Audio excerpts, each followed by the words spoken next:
That's going. Now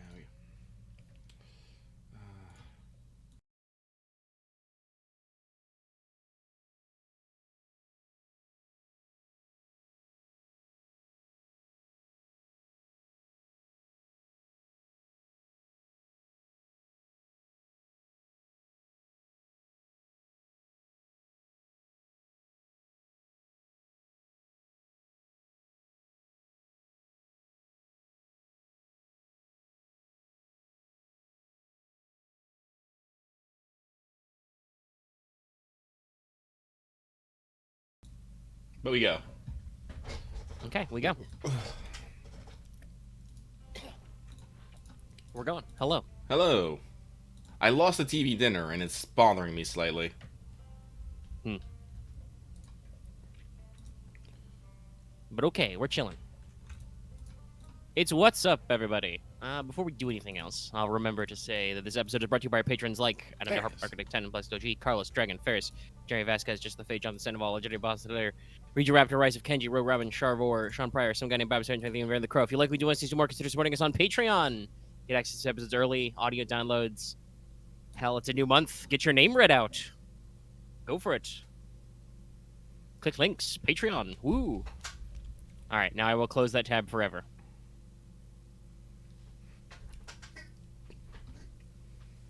It is a crowbar. Me and Loth were playing yesterday, and since I was using a crowbar, we invented the Church of the Crowbar, and we introduced. Yes, with your patron saint Gordon Freeman. So we been going around indoctrinating and get zombies into it. Yes, by hitting them in the head with it. I got it. Yeah. Yep. I see what you did there. Okay, hello everybody. Well, I did not take notes per se. We're freeballing it again, but I only have a handful of things to talk about. So, I guess the question is, where should we begin?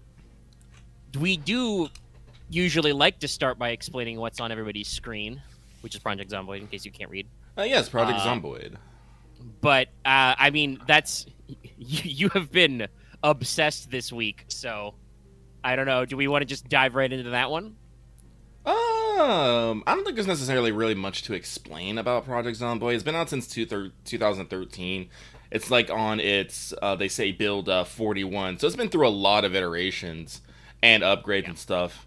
And as you can turn off the microwave, turn it off!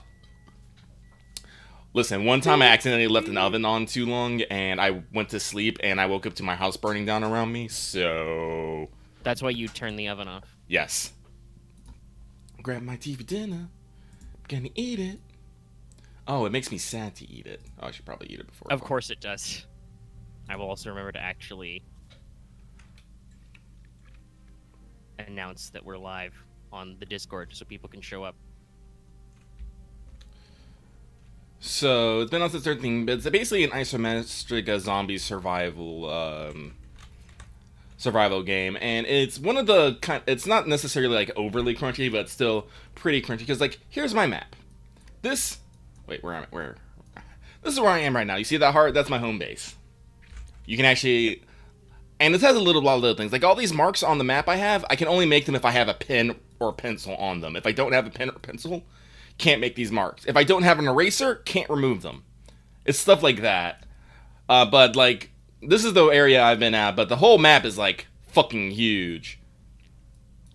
And you know, you can discover maps that have other areas to explore, and there's, you know, like woods and stuff. So it's a very large area, and I'm merely only in the very beginning of this one. But there's a lot of attention to detail to a lot of stuff. Like, you have like a carrying weight, but you can equip things to let you carry more things. It doesn't, you know... Chat, be sure to let us know if there's an actual thing. Oh, wait, shit. Fuck, I know what it is. It's the...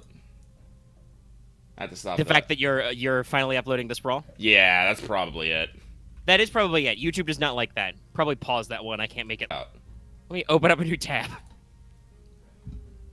Let's see. Oh, no, it's processing, so it's actually uploaded, so it shouldn't be causing us a problem. Okay, well, let me close this out. We do not usually have these issues. No, we usually don't. Let me double check to see if there's anything else interfering here. We shouldn't be taxing your computer. I know you talked about opening a server. Are you like online all the time? Disconnected, reconnected, reconnection successful. We might just be having a bad server day. Sometimes YouTube's backend is just fucked a little bit. The only thing to do is to play it through. All right. If you can hear me right now, hey, I'm also recording the audio completely offline my side. So if you want to get that without any of the buffering interruptions, $1 on Patreon. All right, I think we're stabilizing. Okay, we're back to excellent. All right. Maybe it was the upload finishing and then it had to just figure itself out. All right, knock on wood, we seem okay. Really briefly, what I was saying before all that happened was I was talking about how I'm fucking obsessed with the wardrobe transmog system in Cyberpunk right now. I bet. I will literally be like, it's been like an hour since I've last checked my wardrobe. Hold on, let me go back to an apartment and like browse through my clothes, through my different theme sets. I've got like different colors and stuff. I am playing my first ever male V run, so I could make out with Pan Am. Which again, the game is not perfectly unbuggy. I did do a kiss, and unfortunately, my eyeballs interfaced with Pan Am's face, so Oof. I got to see her teeth and skull and stuff. A little weird. But yeah, I have one set which is just Dapper V. Got a trilby hat, got really nice aviators, got the fucking suit coat and everything. Gold vest underneath, dress shoes. You know, I've got some punky ones, etc. It's amazingly great. Look! I did it! I found the mannequins and I brought them back. Now I'm having a garden party. I'm not alone anymore. Does that actually work that way? What? Because you talked earlier about being sad. I know because I've watched some videos. RimWorld, it's not the most simulator-ish game, but you get very granular. You have stuff like sadness, hunger, etc. You said like, RimWorld again. Oh, did I? Shit. Yeah, but the problem is the channel I watched a lot of these videos on, and I think that I don't know if that's what got you into it at first, but I know that you watched at least one of these around the time you started to get into it. Mm-hmm. Ambiguous Amphibian, yes. Check them out on YouTube. They're great. He does a fuck ton of RimWorld and Zomboid videos. So in my brain, I just think things weird Lizard Man does. I love that channel because he also does a lot of, I mean, the Zomboid stuff is pretty fun, but he also does a lot of like old school, like park builders, like Zoo Tycoon and Roller Coaster Tycoon and like The Sims. But yeah, so Zomboid has very granular like bars for stuff. So can you actually like hang out with your mannequins, or are you just role playing? I'm just role playing that. There are like, if you do like, you can get bored if you're not doing anything, and you can get sad. It's like right now. Oh, actually, I fought off being sick. Good job, me. Like you get tired, you can get sick. You can carry too much stuff. Like all these little moodles they have over here, like this note your status. And you have things over here like, this is like your first aid. Like right now, my character, you know, actually I should probably check my fucking clothing. I will say it's funny enough. Somebody said Firefight Simulator. With this isometric view, this really does kind of. I mean, I know the controls are not the same because you were actively controlling yourself, but like the structure of this does kind of remind me of some early Sims, like Sims 1 type stuff. It does, now that you say that. Holy shit, I never put that together. Well, I've never. Well, I guess it's fair. I've never been a big Sims player myself. Yeah, I need to build a fucking armory. I raided the police station, and sure enough, they had a fuck ton amount of guns. I'm just like, Did they have enough bullets? Well, to fight a zombie apocalypse, I don't fucking know, but I got a lot. That's good. Like, I think each one of these boxes is 100 rounds. Like, I got 308 rounds, 40, because I'm carrying a 1911 right now, and I picked up a rifle. Guns aren't the... So you can, you got to make sure you kill the zombie's soul so he doesn't come back. Exactly. I don't want no... They've already been dead once. We don't need no fucking lynches in here. Also, yes, those mannequins did scare me in Loth several times. I honestly, I bet that's what they're for. Like, oh, yeah. If they don't serve any purpose besides decorative, they just exist so you can be like, holy shit, what is that? Possibly, you know, dump a couple rounds. Because that sounds very zombie movie-esque. Yeah, I gotta go back and steal the fucking lockers. I do not personally own Zomboid, but let me actually check if it's in my wish list or not. Like I said, they do have multiplayer, and it is fun. Except when you're playing with Loth and he does like the weirdest fucking shit. Loth, who's like, oh, I'm not gonna use the guns, but I'm still gonna go fucking steal all the guns from the police station for no goddamn reason. Loth, aka, we need all these cars. Why? I don't fucking know. Loth, why are there all these zombies at the gate? You said Loth, who just drove around in a very loud car, bringing them all to the gate. Loth, I'm gonna carry so much stuff, I nearly die. Loth, I need to bring like 100 pounds of cabbages back. Interesting. Loth's great to play with, but man, I'm just all like, I feel like my stress levels are going up at the same time. Yeah, by the way, this sounds very accurate. I tabbed open the Project Zomboid. I actually had it on ignore for some reason. I wonder why. It must have been like a long time ago. But it's like similar to games you played: 7 Days to Die, 2 hours on record. Terraria, 215 hours on record. Terraria just had an update, by the way. I think it's mostly just more cosmetic stuff, but they were celebrating their launch anniversary. A fun fact, they actually have a little collab. The mascot for Project Zomboid is Spiffy the raccoon. You can now get a Spiffy in Terraria. Oh, nice. Okay, that explains why this is here. But user reviews, very popular, currently popular. One friend who wants this game, it's Axe currently playing FF14. And then 6 friends who own this game. So, yeah, I'm like, okay, let's put that on my wish list for future tracking. It's Spiffo. Excuse me. Yes, Loth, who dressed literally like the most fucking crazy homeless man you have ever seen. Wearing, like, policeman pants, policeman shirt, a fucking Spiffo apron, a newspaper hat. Swag. Loth lives his best life, I guess. Oh, no, like, you would not know this because you didn't spend 80 episodes of Yu-Gi-Oh! With Loth. That is Loth's thing. Like, Loth never had the time, because his record was abysmal, to actually, like, really climb the ranks, but there were several weeks where Loth was really quite good, because he finally got to areas where the decks he liked were good. But Loth is absolutely not going to play a deck just because it's good or nice or he has cards for it. He will absolutely play something stupid because he likes it, and occasionally he would steal games that way. And we would all tell Loth, why are you running Scrap Iron Scarecrow at 1 copy? This is a literal singleton. You have 1 of this card. It won't actually stop anything. And he's like, well, I like it, so fuck you. And then it just feeds into the meme machine when eventually it comes up, and like we're like, oh my god, it's Scrap Iron. Oh my god. Please go watch all those episodes until we can actually get the crew together and like shoot more. When you get the Yu-Gi-Oh! Goop Troop, you know, up to 8 of us, I think I actually got 1 or 2 weeks with all 8. But with 8 possible people in the format, like, there's some high-level meme energy you can get. There's also sometimes a lot of yelling because Yu-Gi-Oh! Is a great, amazing game. It's so fun. Everything is perfect. But, yeah. The thing you have described Loth doing there, though, makes perfect sense. Like, I can totally see a multiplayer game where Loth is just fucking around because he's like, ooh, a car. I like cars. You know, I'm going to go hide cabbages in the trunk of my car. Oh, they're stinky. The zombies are attracted to my stinky cabbages. And then we just, we shoot Loth and leave him for the zombies. We're like, all right, I'm done with you. Bang.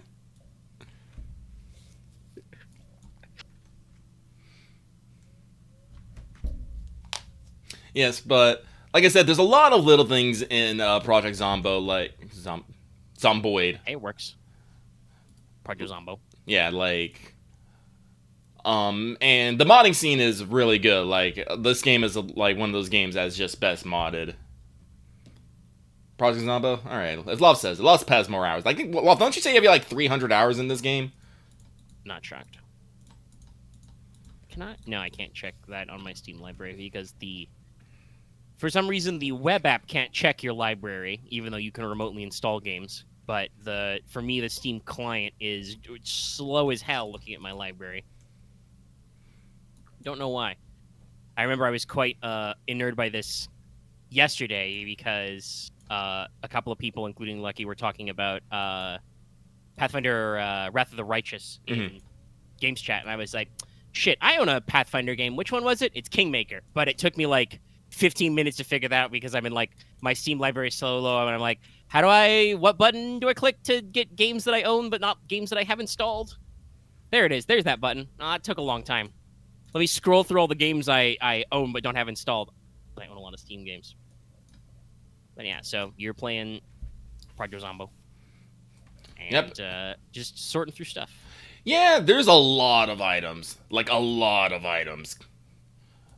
Like I said, you know, everything you need to survive the apocalypse, at least for a time. Because that's the thing they build this as. They build this as a game where, you know, you're not going to live fucking forever. The zombies or something will eventually get you. So there's, like, environmental dangers. You can die from it being too cold. You can die from being too hot. Zombies, you can starve to death, dehydrate to death. You know, slowly crush yourself to death, carrying way too much shit. Sorry, I'm, like, trying to organize all my guns, because I actually want to go out and start shooting zombies with them. Normally, yeah, and I can totally see the, like... Because that was what I was about to bring up. The game is still, again, because I just checked it on Steam, the game is still listed as early access. I assume that there is no proper end game. No. Like, you don't, like, call a helicopter and get evacuated. Oh, no, helicopters fuck you over. Don't sweep through, you know, kind of a thing. Like, there's no retirement plan. I know that a couple people in our tabletop gaming chat have been reminded of red markets because there's a lot of zombo going around. Like, there's no in-game end game, so yeah, it's just whatever you do, which I presume is also why people on the internet like role-playing challenges or, like, you know, self-imposed challenges and stuff. Mm-hmm.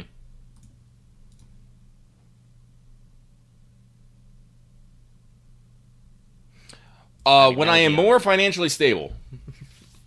So continue to support us on Patreon and give us your ad revenue. Because I would say that's not me, because I have cats. And while one of the cats is fat, I think she could probably figure out a rabbit. They're energetic. All right, so that's ammo and magazines. That will be guns. This will be things. Apparently, this game is like in depth enough. You can actually have like walkie-talkies and use them to talk to each other, your other players, because it is multiplayer. You can hold up to like 32 people, which I'm like no, because people are assholes. Oh no, like that would be like, you know, sometimes I think about these things. There's a new, I think it's actually out. I should make sure to like wishlist it on Steam or PlayStation or whatever. I believe Jackbox 9 is out. Yes. It looks pretty good. Some of the new games look really fun, and they've got some returning classics like Fibbage 4. So yeah, a lot of VHS tubs. I probably want to check that out sometime. Those obviously require a certain amount of chaos, though. There's a great looking game in there. Lucky, I don't know if you saw it, but one of them to pitch this to chat as well is remember the presentation game? Yeah. Imagine that, but with cursed antiques. Like, oh. You get like a weird image of like a weird object, and you make up weird backstory facts and are just try and sell people on these fucking cursed ass antiques. That sounds awesome. From a wizard. Yeah, no, like the Party Pack 9 seems really cool. I think they also like did a better version of that weird demon household one. Oh like, yeah, Devil in the Details. Yeah, I think they did a better version of that because they did just actually a like reality TV show type simulator where you just make up shit about each other and stuff and vote characters out. But guess what? When you vote a person out, they just come back with like a letter in their name changed. So players aren't actually kicked out. It's just, you know, you cycle through them so that you do some interesting stuff. So like that, there's a lot of possibilities there. I will have to look at it later for stuff. But like, for example, I could see us as like a completely one-off thing. A stream, maybe not 32. I don't know if we'd actually get 32 people to join in, but like, I could see a like one-off Project Zomboid big boy, you know, server stream with the acknowledgments that like, you know, I don't know if there's like GM or admin tools for a multiplayer server. Oh, there is. Like, there is. Okay. Like me or Lucky will have like hurling lightning bolts at you if you fuck around and find out kind of shit. Like that could be a funny like one-off community event, but no, I would not want to normally. My default state of playing this game is with 32 fucking people. That sounds atrocious. People will be gremlins. Yeah. And things are hard enough as is, I feel. So Yeah. no, thank you. That reminds me, I was gonna bring this up. So, do you just have like boxes stacked 3 high? There is your current storage medium. Well, yeah, like you can like there's crafting and stuff, and you can build boxes. And if I want, I can go out and steal furniture. It's very heavy. Yeah. It's very heavy. So it's a little hard. No. So it's very. The thing is crates you can stack 3 high, and they have like the highest amount of space in them. Like, got it. Yeah. Yeah, because no, I'm just saying like this is definitely the kind of shit that I get into. It reminds me of like Terraria chests and stuff. Just like, okay, this box is for this box is for that. And it's the most space efficient. It is the most space efficient. Actually, this is a good question. Lawful probably know. If you want to steal furniture easier, can you like throw it in the back of a minivan you jacked? Yes. Does that work? Okay. Yes, like. I guess that gives you a reason to have vehicles because. Oh yeah, well, my understanding is that because vehicles are like loud and hot and stuff, if you know what you're doing and you're moving fast enough, they can be worth it. But also they can be a big trap. I hit something on the way here. Like you don't want to just fuck around with a car. Let me see. Yeah, you got some damage to your windshields. Yeah, that's not. I was more worried about the front. I accidentally hit a fucking tree. Let me see. Lights are okay. Tree strong. That's okay. How's my? Are those circles the tires or the axles? No, these are brakes. Oh, those are your brake pads. Okay. Yeah, no. The suspension, slightly brake. Terrifying. Yeah, no. Like you got to deal with the battery, the engine, muffler, heater, the tires, the brakes, the suspension, bodywork, the doors, the lights, the seats. Okay. It's not like it's more complicated than one would at first expect, but not as complicated as it can get.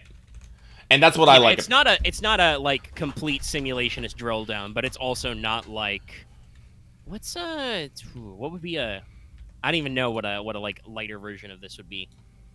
It's not just you just right click repair vehicle and it just does it for you. Yeah. Like you actually have to like find like auto parts and cars and stuff to actually get everything going.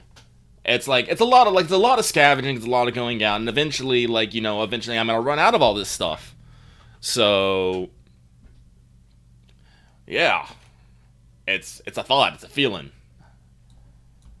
Like right now, like I picked up this area because this is it's very dark. That's right. Do I have a flashlight available? No. Well, actually, I should probably actually get to sleep. I can worry about this stuff in the morning. But first, repair my... Close the door. Okay, I'll just do that. Blah. I'll go to sleep as my fucking fireman horror monster. Because I rock a hockey mask and a fireman's helmet. Because that is the best combination for your head. I sleep.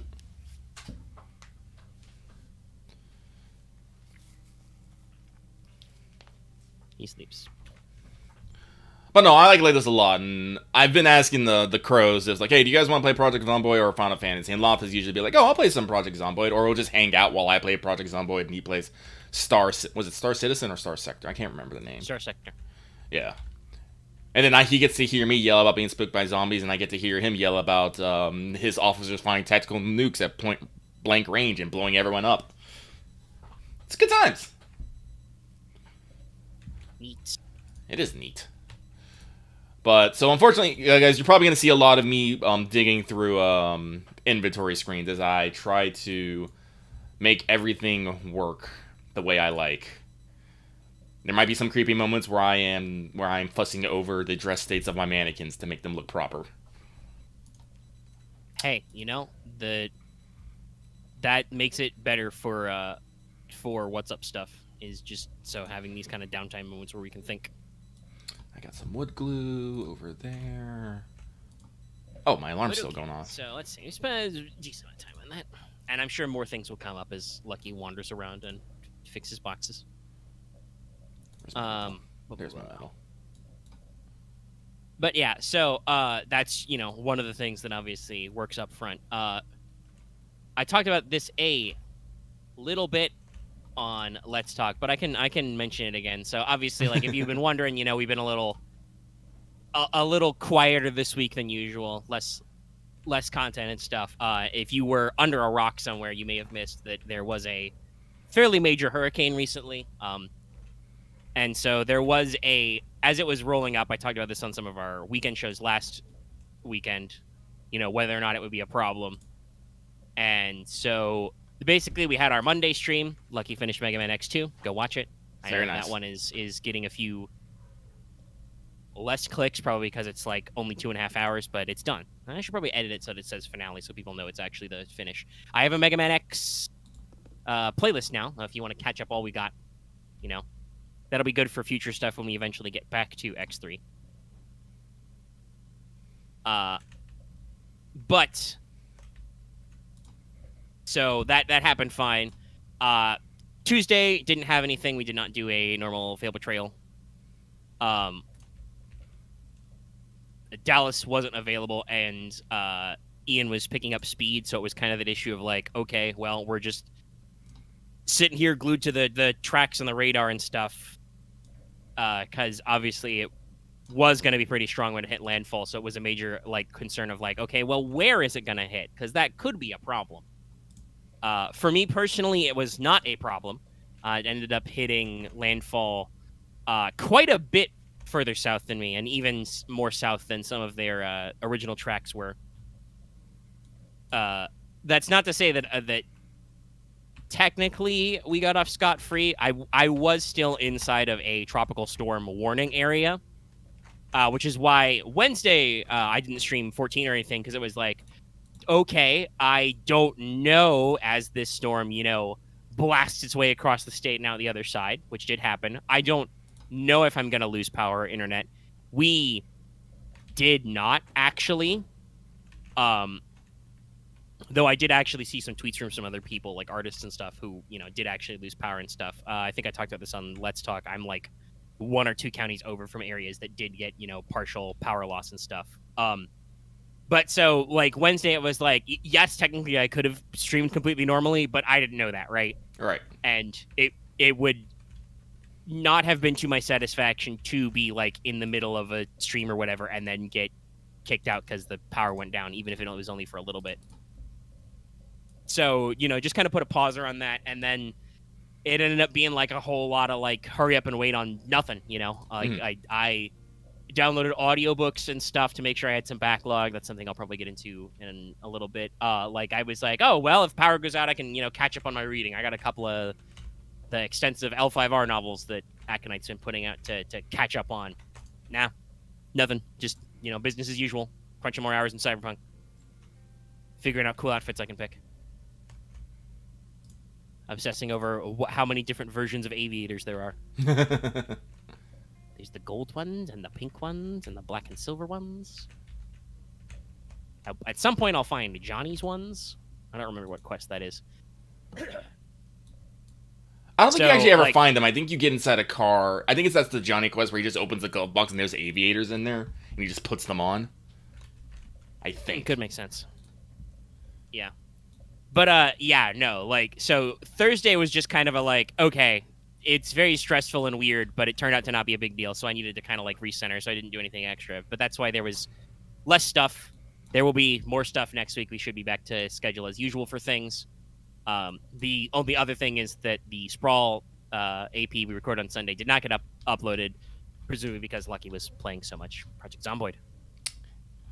I apologize, but I don't apologize. Like I said, I had very weird feelings about the session, so it wasn't necessarily in my brain space. Yeah, it wasn't a high demand thing. And we will probably get into that at some point. Maybe right now. I don't know. It is in the hopper, though, so that should probably go up tomorrow for everybody. I'll get the audio up and stuff, so that'll also kick us off with more contentos. But yeah, so just having a little bit of a weird vibing week going about my business. I have been playing a lot of Cyberpunk. I am now 40 hours in. I gotta say, this is my... So, technically, this build, I first saw a build as the quote-unquote Rebecca build. Mm-hmm. It's not really, because I'm not doing quite the same things. But It's the I have actually managed to achieve, and I'm only like level 41 or 42. 18 body, 18 reflex, 18 tech, and I think the rest gets dumped into cool for more cold blood. Um, but like knowing that I was setting out to do this all the way, this really is an interesting way to play. Berserk plus mono wires is pretty cracked. Just amp up your melee damage, all your damage output, your attack speed and stuff, and just uh, I don't know for sure if they are truly literally the best weapon in the game, but the fact that mono wires are now scaled off blades and they are effectively a ranged weapon, like they have a much longer distance than you think. They're pretty rad. I am also spec'd into Annihilation and Guts, which I've bought enough stuff in crafting to actually push up to the epic level, the legendary stuff. And that works pretty good with the extra speed, the do more damage as you're faster, more knockback stuff, very effective. I also have gotten a really lot of use out of I think it's a tech revolver, Comrade's Hammer. Because I was a reflex build, so I bought that one perk that lets you do more damage if it's the last bullet in your pistol or revolver. Mm-hmm. Comrade's Hammer only has one bullet. It's a tech revolver that doesn't charge. It also, yes, no, that was I think back in 1.3, but yeah, they fixed mono wires. They made it scale off blades, not bronze. So it's most people who get into the nitty gritty of builds in 2077 say mono wires are technically the best melee weapon in the game because they now scale with blades, your blades skill and your blades perks, and your overall reflexes level, and also are ranged. Like they have the greatest reach of any melee weapon. But yeah, so Comrade's Hammer is a tech revolver, so it does penetrate walls. You can't charge it; it just dumps all its power right away. But that means that you can get your tech weapon perks, and you can get your handgun and revolver perks and stuff. So it's pretty funny. That's my long range weapon. I do also have a fully upgraded Widowmaker. It just doesn't quite have the same effect, though I do love wall sniping with tech weapons. That said, I do hope in 1.7 they get New Game Plus. There's people have alleged, and most of them have been confirmed so far, that that is one of the planned free DLC updates. So I really hope they pull that one out in the not too distant future. I don't know what necessarily we're calling New Game Plus in this case, but keeping some of your rewards or your perk points or whatever, and moving on more rapidly rather than having to rebuild from scratch. Because the more I play this game and discover how really diverse it is now after going all the way to 1.6, there's a lot of different shit you can do that I didn't even think about because the game has gone through some rebalances. They have removed and changed perks a lot. I think ninjutsu has also been heavily overhauled. Yeah, they do it every once in a while. Yeah. They completely rebalanced the knife throwing. I talked about this. I think that was 1.5, but they made it so that your knife comes back on a cooldown, so you don't have to actually lose it forever and unequip it. Because that was I tried that build because that was funny. It's just a pain in the ass. Though I do have Scorpion's Stinger knife, so I do throw that at people. But yeah, I really do kind of want to I'm playing this game, I'm doing all this stuff, I'm man, this is really cool. I'd love to try that pure int Netrunner build. Just all quick hacks all the time. Because I have realized you can survive the game without quick hacks. You want to be careful with your Chrome. I've got a threat detector installed so I can notice people who notice me. If you have a high enough tech, you can disable cameras by touching them, which also gets you upgrade components, so that meshes really well. But yeah, it's really interesting. I've mostly been trying Berserk. I should probably grab, because I do have the reflexes for it, a high level Sandivistan and try that. Yeah, Sandy. I don't really know how much for me play wise that would improve things. I have generally heard that if you go the Sandivistan route, you want melee anyway, because while time is slowed, bullets are also slowed. So yes, you do get to line up really cool shots, but you're not necessarily killing guys any quicker. It's mostly so you can do the thing David does and teleport behind guys and then just punch him in the gonads or insert katana. But I would love a new game plus so that we can pick this up a little.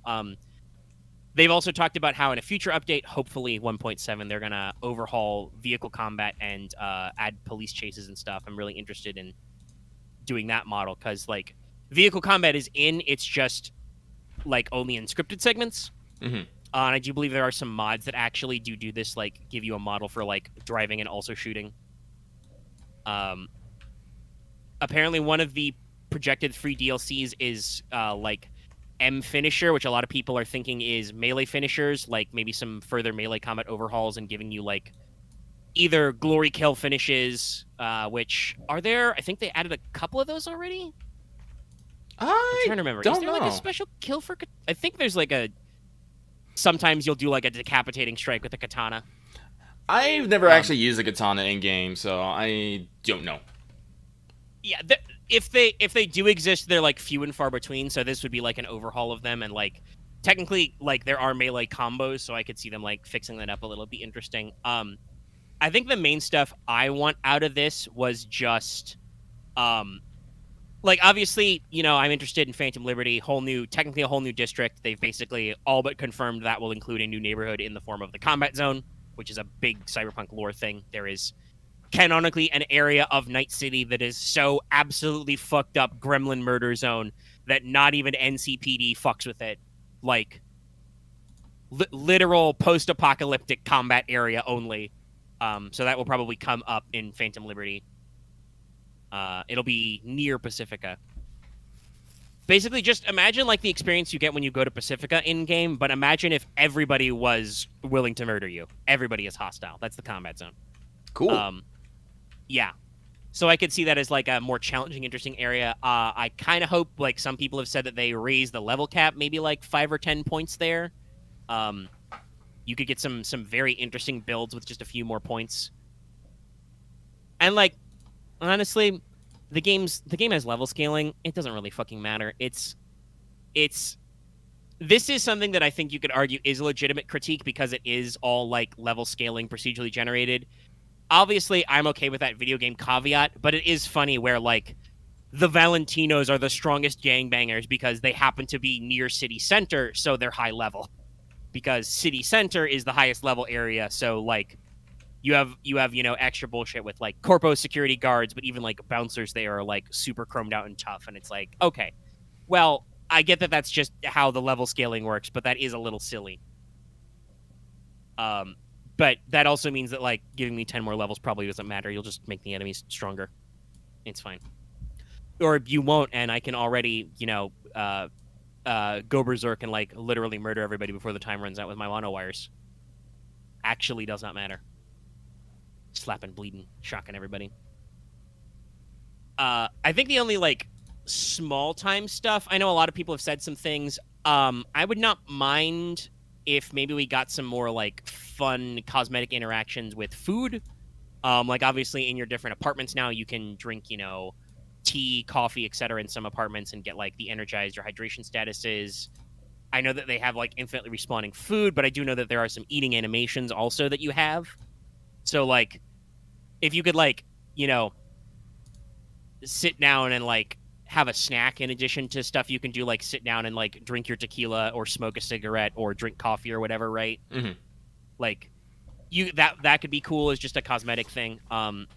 Obviously I want vehicle customization for like non-special unique vehicles to like actually go through the different looks because they're very fixed right now. I think the only other thing that like I want one more apartment. I mean, I wouldn't mind if your quote unquote your Badlands apartment got overhauled because your room with the Aldecaldos was in the base game, and it's very plain. You get a mirror, a bed, and a stash box, and it's a literal tent. And, like, that's to be expected. They are nomads, but, like, maybe if we added some more cosmetic stuff you can do in the camp, like if you could sit at a campfire in the Aldecaldos camp anytime you wanted, shit like that. Mm-hmm. Just chill with that guy playing guitar, who's always there. Yeah. That's fun. I like those little things. Like the fact that in your in the Japantown apartment, you can fucking pick up a guitar and just reuse those animations and sound cues from what is otherwise only used in that one quest about Carrie. You can play some notes of Never Fade Away or Chippin' In. So like that would be cool. But I want to be able to buy one of those suburban piece of shit houses in Rancho. Like there's so many of them. And you can actually go inside a couple, so it's not like they don't have the interior floor plans, but like I just think that would be so hilarious for V to like buy a piece of shit suburban house, right? Mm-hmm. Also, those have attached garages, so if you did allow vehicle customization and stuff, that would be a great way to have a place to do it. Anyway, like I said, I've been really enjoying the transmog, the wardrobe update, like just being like, this is I'm gonna put all my purple shit on in this outfit. I'm gonna put all my military stuff here so I can look cool. When I go hang out with corpos, I put on my nice suit and my dress shoes, kind of a thing. My hat, I look like a fucking, Vegas 1920s gangster. Let me see here. But yeah, having a lot of fun, but still going through some stuff. Working on quests, having fun, doing gigs, getting paid, getting a lot of cash. But yeah, on the phrase of Cyberpunk, we can talk about the Sprawl a little bit. Go for it. So, yeah, we have a Sprawl AP coming up. I won't spoil all of it. It's a pretty meaty session. I think we got pretty close to 4 hours, which is quite a bit. The session 0 we did, which was world building and character creation, was 5 hours. So we do like to talk. And then, I think some of the legwork games have been like 2.5 hours, right? All right. So, like, it's fairly beefy. So, the way I want to phrase it is, I think it was, I think the session is enjoyable. Like, I had fun. We definitely came out of that. I think every player was kind of like, yeah, that one hit a little bit different. Yeah. And yeah, it is kind of an unusual one. Some of that is just the mission format is kind of different. Like, obviously, I've alluded to this involving like a court case, so it's kind of inspired by some of like Ace Attorney stuff, but also just some general, fun cyberpunkisms. Dealing with crime and investigation is part and parcel sometimes. And obviously, I put forward options to what does it. Like, I did not design this with a hard and fast solution to the mystery in mind. And while I did communicate that, I do kind of feel like at times you guys did not. It took you guys a couple of hours to really wrap your heads around that. Oh, I need specifically okay, I grabbed the wrong magazines. I'm a little boned. Oh, you need specific magazines for certain guns? Yeah, no, this is this is a 308 for an M14. I need the 308s for the MSR 788. Interesting. Okay. That's a lovely fiddly detail. Oh yeah, no, I love it, but I'm just like, wait, nope, I fucked up. I have grabbed. You need to swap your stuff around. Do I even have? I don't. But yeah, like okay. The session flows kind of weirdly in a couple points because like it's on the one hand you guys are investigating things and trying to figure out clues and like figure out what that means you can use like against people, because it's like, okay, what witnesses do we need to worry about? What witnesses don't we need to worry about? Kind of stuff. Mm-hmm. Is there some evidence we need to work on? But also at the same time, I was talking about like as you guys did things, I was basically in my list of possibilities in my notes. I'm like scratching out things. For example, this is very early on in the session, and they're talking about it, so it's not a real spoiler. But like the first thing is like they're defending a guy who's been falsely accused of murder or allegedly falsely accused, and like both Lucky and Dallas are like right away like, oh, okay, we need to have a talk with this guy like right now and figure out if he did it. Mm-hmm. And I was like, okay, so that's a possibility I put in my notes. I don't think that's very dramatic if like they just bully him and he caves immediately and says he did it. Mm-hmm. Like that's not dramatic. That's just oh well, that's what it is. So I scratched that out. So like that was kind of how it went with narrowing possibilities. But honestly, I think you guys got almost as much legwork done after the session was over as during the session. Like obviously not like roll wise. Not that matters because your rolls were fucking hot. I don't think anybody. No, I fucked up. I got like one full miss. Yeah, because I full missed on the on trying to get past. Right. Yeah, you tried to fast talk some guys. Mm-hmm. Yeah, that was, and there were a couple of partial hits that advanced some clocks and stuff. But for the most part, like you guys are sitting on a fuck ton of intel. You even got a couple of gear, and so on and so forth. So like that part of the legwork has been going swimmingly. your ideas of like actually doing mission objectives have not done super great. No. And like I said, I think that was one of my, like, not going to say it's like a big fuck up, but I think that was something like in the game flow that I missed, was like, you guys like took the job and on your way to starting the like and actually like preparing to start, making rolls, doing things, narrating, and so on. I'm like, oh yeah, I need to share you guys the directives, like the goals of the mission. Like, if I had thrown those out before you even accepted the mission, I think maybe that would have focused things a little different, because one of the objectives you need to do is decide on your defense. So like, that was something. I still think we've been like. I'm not going to say there wouldn't have been a little floundering. Like I said, it seemed like it took a little bit for everybody to get on the ball there. Like, I think it was a couple hours in before I even used the metaphor of it's like a choose your own adventure, which also I probably should have started with. Like, yeah, no, because we kind of like, I think a lot of us went into it thinking that there was actually a solution to it, and you have been hinting at it's kind of a choose your own adventure, but I don't think any of us necessarily truly we didn't really grok that statement. Like when I said like, okay, well that was a possibility, I will scratch it out.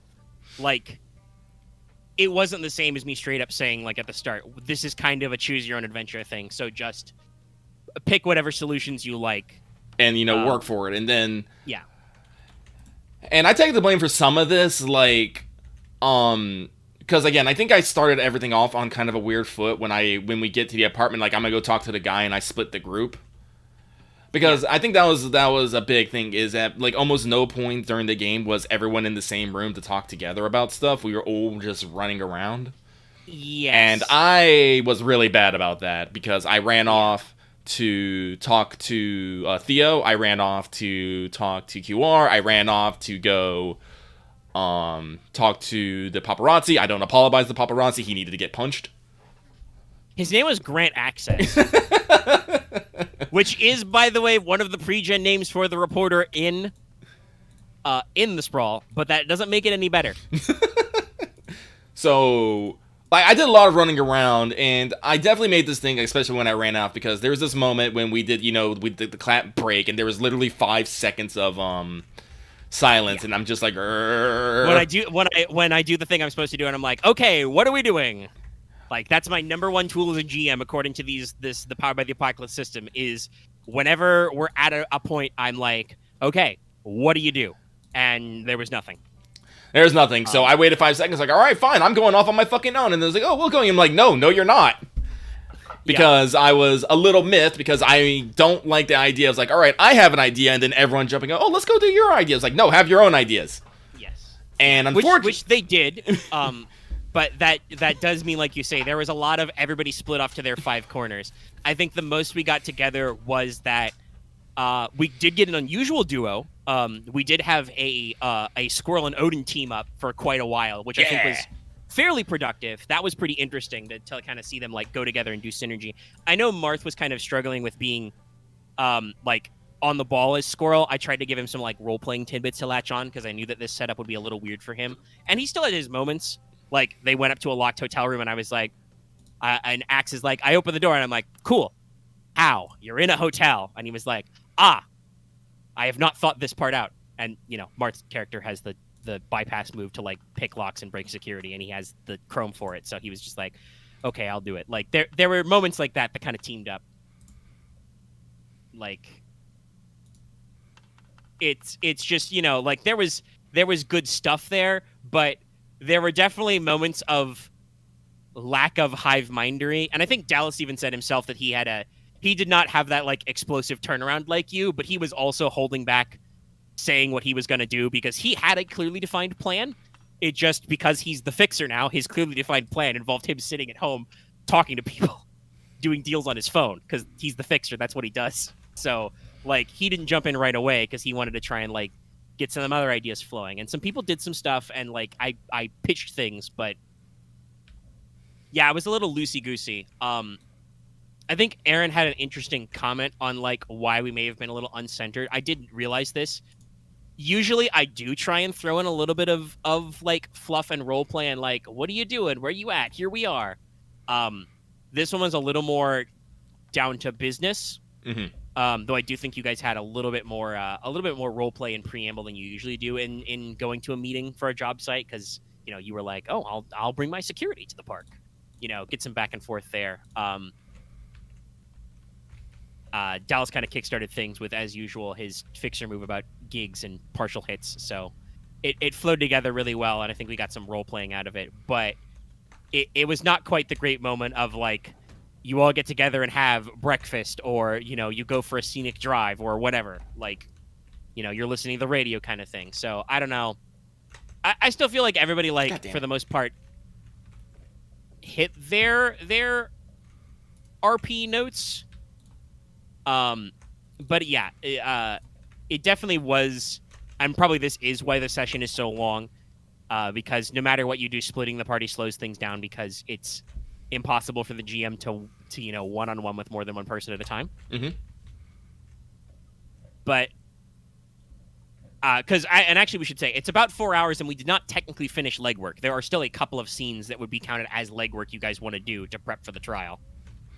Because as we said, the goal here is to build a defense, and you didn't really do that, at least on camera. Like I said, there was a fair amount of plotting with everybody off mic over the next couple of days after the session. Oh, a little car wreck there. Wait, did I mark that on my map? Listen, it's important to mark things on the map. Yes. Stars are where cars are stars are where cars are located, so I know where there's wrecks. And I have to be careful. You may also actually want to know where in that big T junction, if it's blocked up by a car accident, in case you're trying to go somewhere fast. Navigation is important. Yep, I did mark this one, but I'm looking for a sporting stores, because I want a fucking hiking backpack, because I'm sick of this, how these things are looking on me, so I'm just like, no, I need... Yeah. But yeah, so, like, you guys can listen to it and decide for yourself. Like I said, I think it was a productive session. Like, at moment to moment, I think in play we had fun. Mm-hmm. Like, I'm sure you were very amused to completely roll over that journo. Oh, yeah. I know that, like, after the fact, Axe feels a little bit bad about the moment where they interviewed the bellboy, because, like, they missed a couple opportunities to, like, pick him apart a little tighter. Mm-hmm. But I think that in the moment, that was, like, a pretty good back and forth with him and Squirrel playing good cop, bad cop kind of stuff. Wolf didn't get to really, like, super excel yet, but he was out there doing things. And at the very least, Aaron got to talk about fun he can have in the courtroom. And like I said, Dallas's character got to lean into a lot of, like, his, personal stuff and do fun things that only he can do. I'm going to take over my mom's news network for 60 minutes. So, I think we've got some good scenes, and like I said, we did some work talking about things, and just, like, you had a very salient point to, like, really try and hammer home with everybody, is, like, we've got a shitload of intel. If we can figure out how to justify it, we can just say facts. Like, if we have a reason for this fact to appear, it just appears. Mm-hmm. I have phone, we copied his phone records. We downloaded his bank statements. Here it is. And just stuff happens, Yeah. Because, like I said, I have a narrative that I want to push.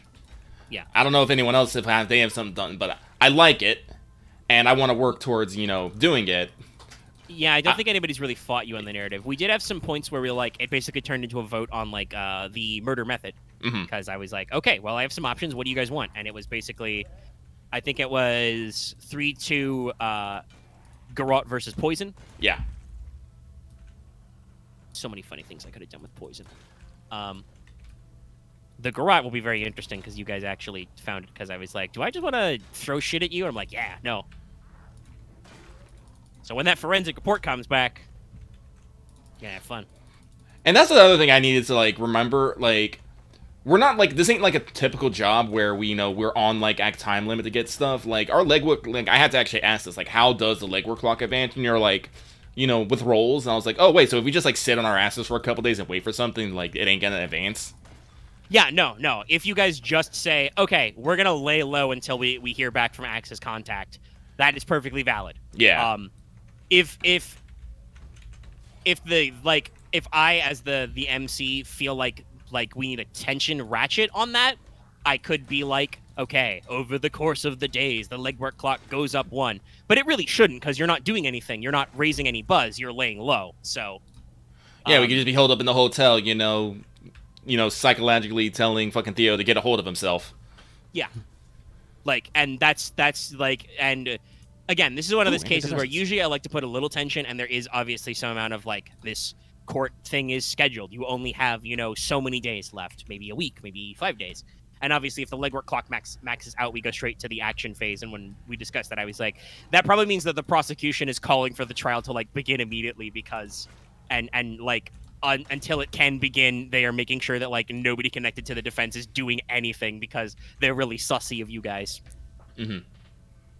But like, up until that point, you have an ambiguous amount of wiggle room. Like Dallas has already talked about his big plan is to schedule a fucking news program thing. That probably won't be for like a day. So jobs usually have some fast pace and stuff, but yeah, like I said, I think the session is good. We do some good role playing and stuff, but it's definitely the kind of thing where we get to the end and we look at it and we're like, oh, geez, that was 4. When I called it, I was like, hey, guys, we're at like 3.5 hours. Do we want to wind down? I know we're not done with legwork, but it was like one of those things. And like I said, then the usual like end of session faffery, extends that out to 15 or 20 more minutes. And like it was kind of a weird thing where it was like, wow, I don't feel like we used all of those time, right? Yeah. And obviously some of the players did not use all of that time. Like I know that when camera was away for you for a little bit, you were just, thinking about what you're going to do for that, beating up that guy. There's a lot of jokes about cutaway gags. And so on and so forth. But yeah, it's definitely a moment where like, I think you were right in that. And I don't know, like maybe I should have like pushed that harder either through NPCs or just asking you guys those telling little questions I ask, like, ooh, are you sure you want to split up 5 ways from Sunday before you know what the fuck you're doing? I'm totally gonna put this vending machine at my fucking house. Why? Because why fucking not? Hey, yeah, why not? Are you in a self-storage place? Yes. That's probably a good place in the zombie apocalypse. I should remember that if I ever run red markets. That sounds like a great job line for red markets, just storage wars, but with the zombie apocalypse. Your guy has a line on a self-storage place that hasn't been raided yet. What's in it? We don't fucking know. But yeah, like it did really kind of miss that moment that in the Sprawl episodes, because this is like session 11, I think. So we've had this for quite a few, where like you guys are all at a table or something somewhere, whether you're eating or just chilling in a warehouse or whatever, and just have that like, okay, what are we doing moment. Like I think like Axe said earlier, and even you said, like we got sucked a little into the aspect of the mystery and the character building. And deciding who we should and should not beat up. I need a key. Who has a key? Do you have a key? If you have a key, you have to tell me. If you have a key, you gotta tell me.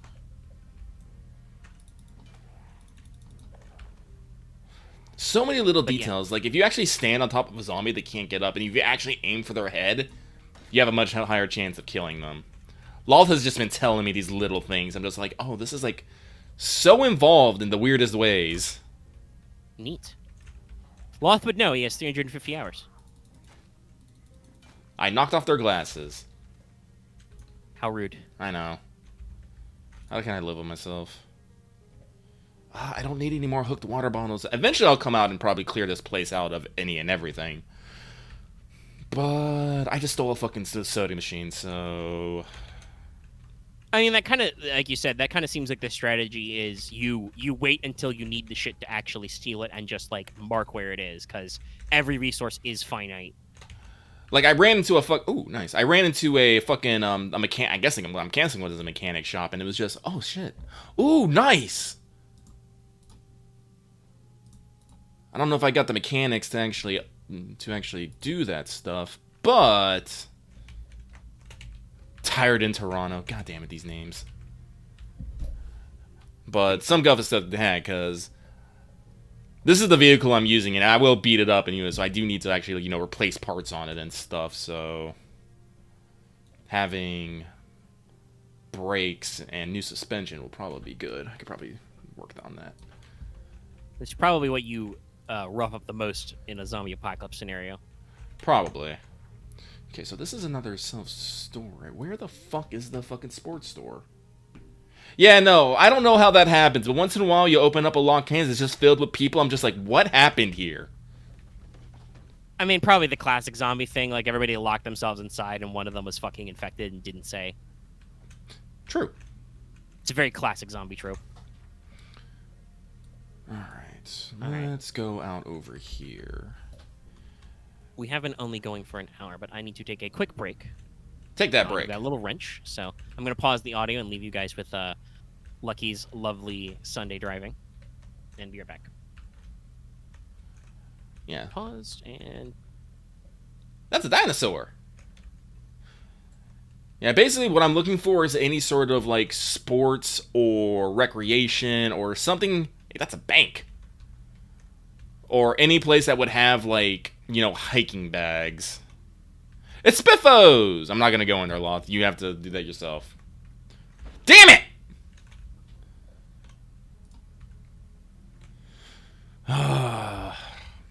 Let's see here. That's bakery. That's chicken. That's zombies. POC. Oh, that's pancake house. Pile of crepes.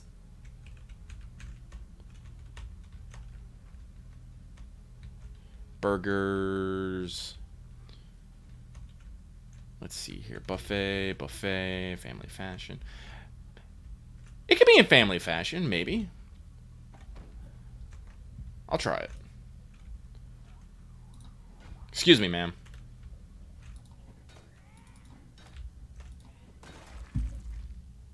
Oh, let's see here.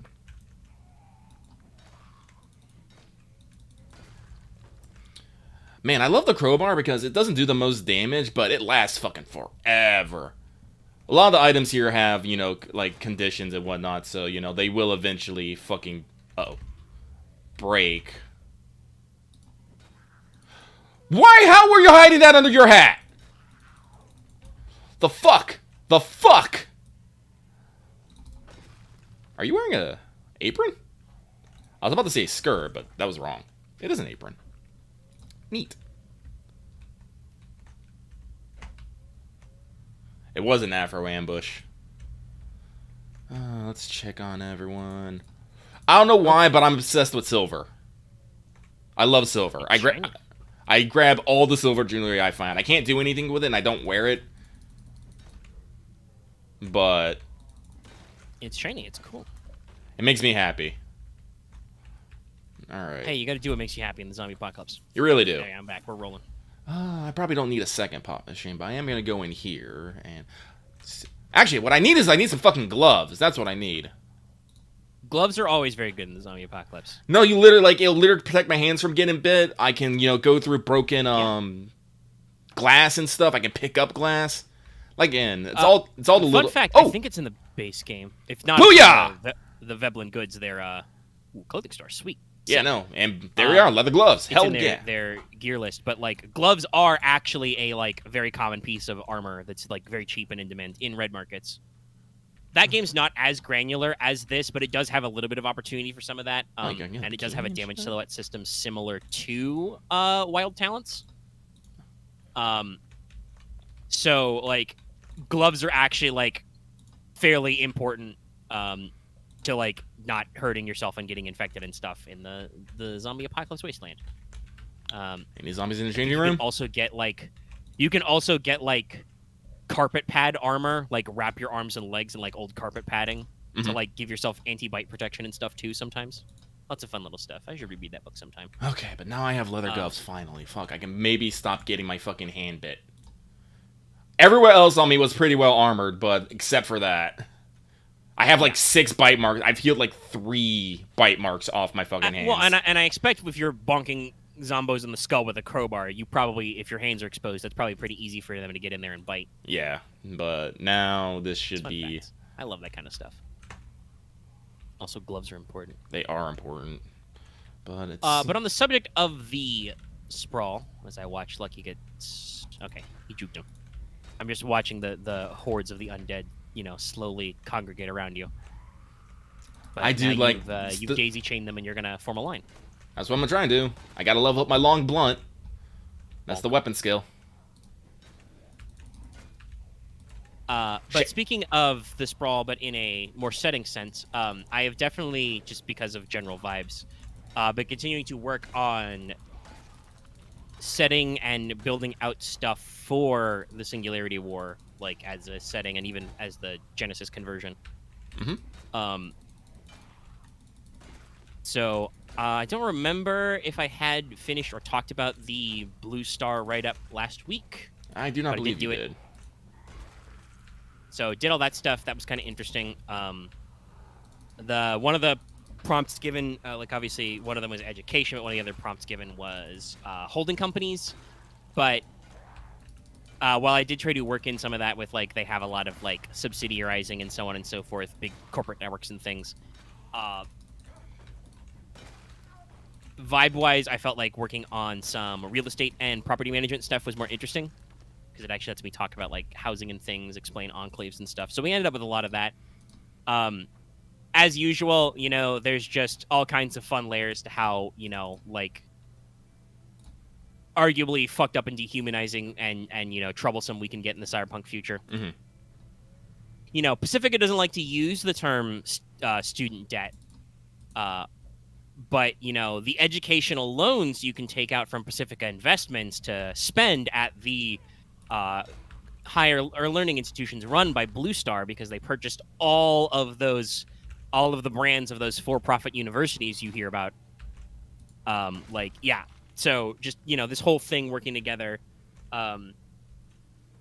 Even like vocational and technical schools, because Blue Star has all these like backroom dealings with other high-level corps, you basically get funneled into working for other corporations. All kinds of fun stuff there. Describing how the elites of society live in these enclaves, the glorified gated community, which have their own private security and measures and stuff. Totally a great job breaking into an enclave. How do you attack a gated community? Actually, that's a good question. Have I given you guys a job to straight? Yes. No. You had to assassinate the preacher guy. That's right. That was a straight up wet work. Yeah. Maybe I can find a funny combo of that with something else and make you guys go into an enclave sometime. Because I just need to see what Claymore will do when he's placed in a suburban gated community filled with McMansions and mom vans and mini wagons and shit and giant Hummer type vehicles for no reason. That'd be hilarious. But yeah, so worked through a lot of Blue Star stuff, working out different things they do, talking about education, other businesses, housing, working through all that stuff. It's an interesting read. They're probably not the most terrifying, but I did make sure to add a little bit of the existential terror. They have their own black budget group, the Demo Squad. On paper, they are supposed to demolish and redevelop property and like have security on building constructions, but what they actually do is they'll like run off or kill squatters. They will engage in like psyops campaigns to get people living in lots they like to leave. Oof. Mafia type shit. And while they're not exactly heavily armed, they do have some unconventional tools, like they will have explosives, chemical agents, irritants, riot devices. Lots of fun stuff.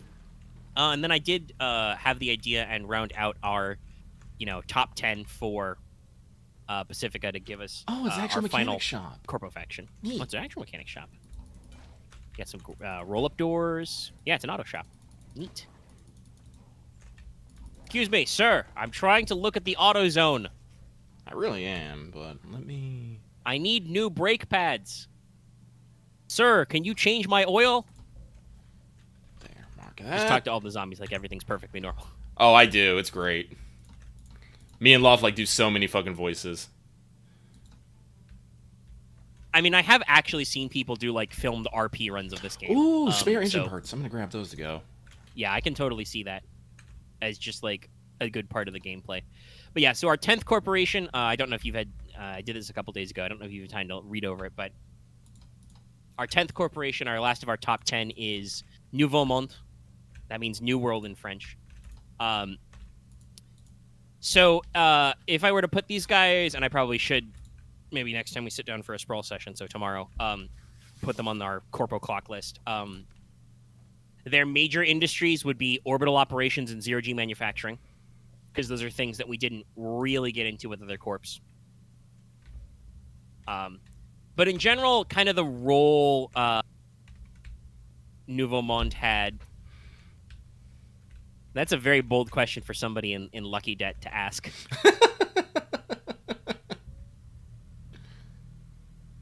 I do occasionally interact with chat. I'm not just here to talk to myself.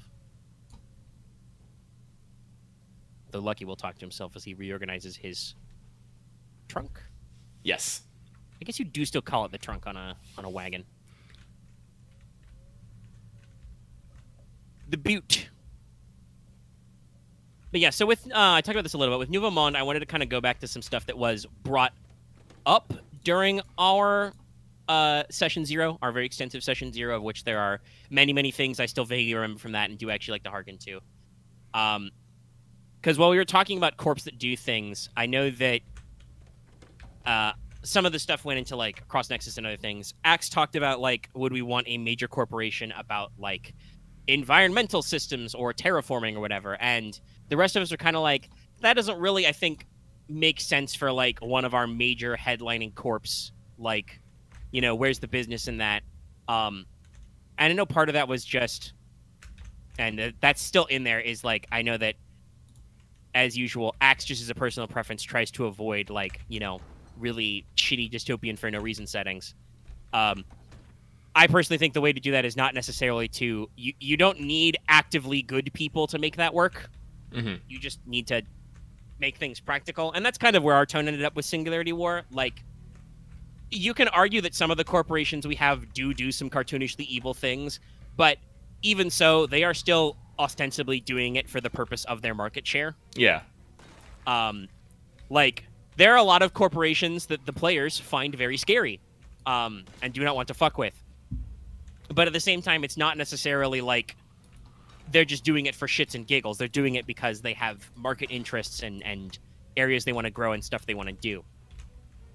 So with Nouveau Monde, I went with kind of like a very, like, you know, basically a corporation's corporation. Like, on paper, Nouveau Monde sounds really cool to other oligarchs and corpos and government officials because... they have a lot of long-term plans, stuff that's not going to come up in the normal, like, context of a game set in the Singularity War, like a series of sprawl missions, or eventually if we actually playtest the Genesis conversion, you know, for, like, a longer campaign, that style. Talking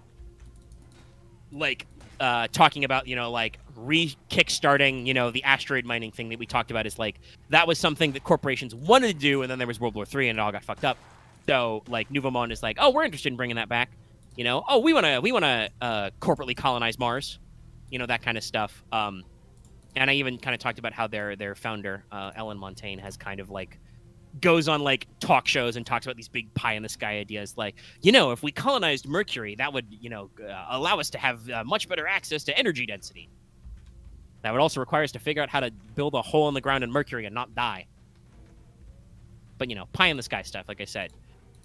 So obviously, like, other corporations are really interested in trying to get this return on investment because even with, like, borders being smaller, so much recycling, and, like, arguably less demand because there would have been some significant depopulation, at the very least in a local level, and if not, like, a global, like, population reduction, which I'm sure there was. I just don't want to do the fucking math that makes sense, but there would have been a lot of it.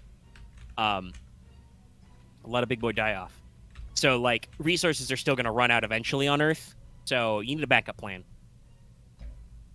And I think even the corpos would know that, like, eventually we're gonna run out of silicon for semiconductors. What can we do to do that better? The big thing they do, like that Nuvemond NM does, like right now, is like I said, the zero-G manufacturing. We've talked about like space stations as tourist destinations. I know you, Lucky, were very much like, DWG definitely has some like tourist trap space stations, and I was like, yeah, that makes sense. Cool, let's do it.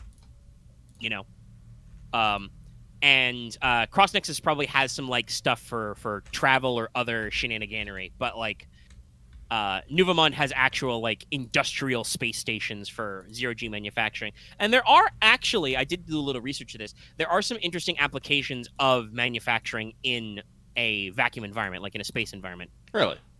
You have very easy access to very extremely cold and very extremely high temperatures, depending on whether or not you're facing the sun. Like, a lot of people are like, space is cold. Space is actually very theoretically hot. Yeah, theoretically space is cold.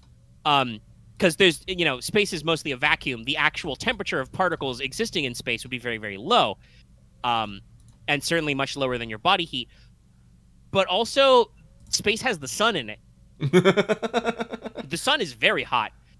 So if you I know we joke about the sun as a deadly laser, but even despite all our own shenaniganery about temperature and climate and bullshit, the Earth is still lovingly wrapped in layers of ablative atmospheric material.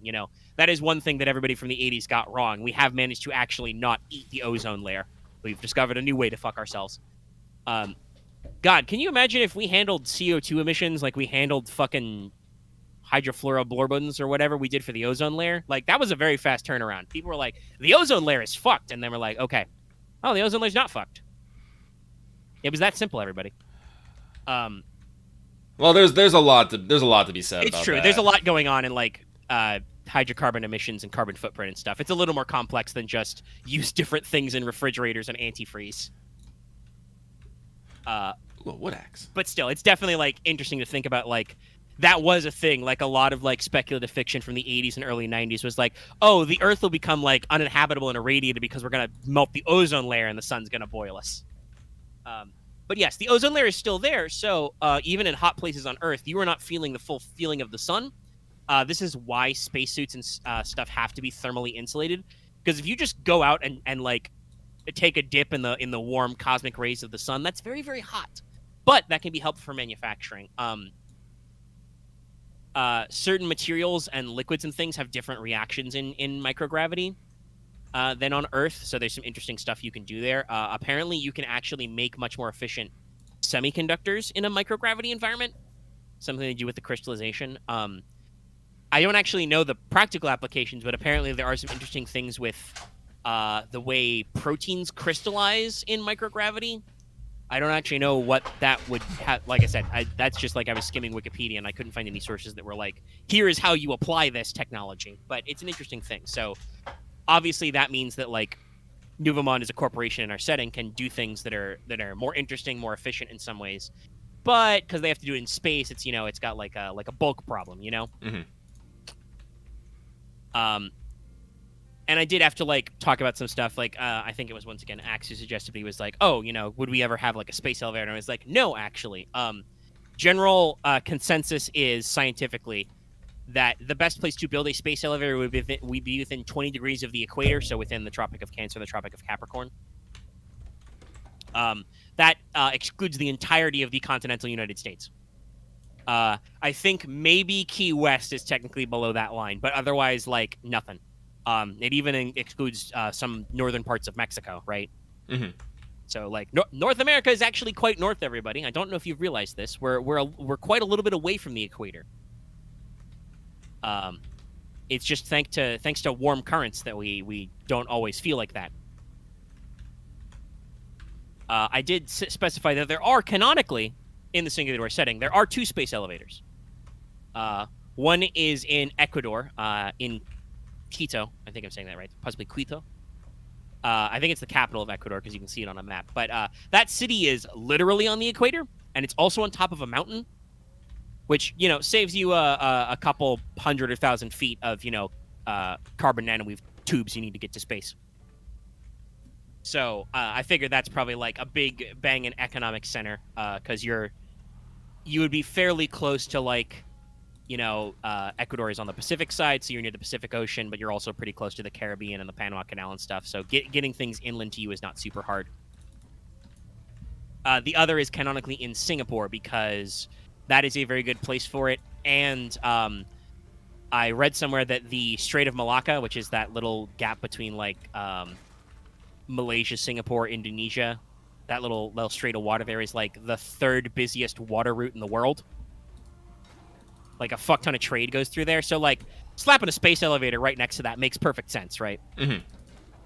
And there are some talks of some other hypotheticals. I think, for instance, in Halo, one of their space elevators on Earth is canonically in Quito, so that was an idea I took from there. There are talks in the setting of building another one in Kenya, probably on top of Kilimanjaro. That was where one of the space elevators in Eclipse Phase was located. And I really like that idea of turning Kilimanjaro into a space elevator. That's cool. Technically, parts of the Arabian Peninsula are also in that 20-degree range, so I could totally see, like, UAE or something trying to build a space elevator, Mm-hmm. So, like, there's a hypothetical maybe somewhere in Arabia. I feel like they would do it, yes. Yeah.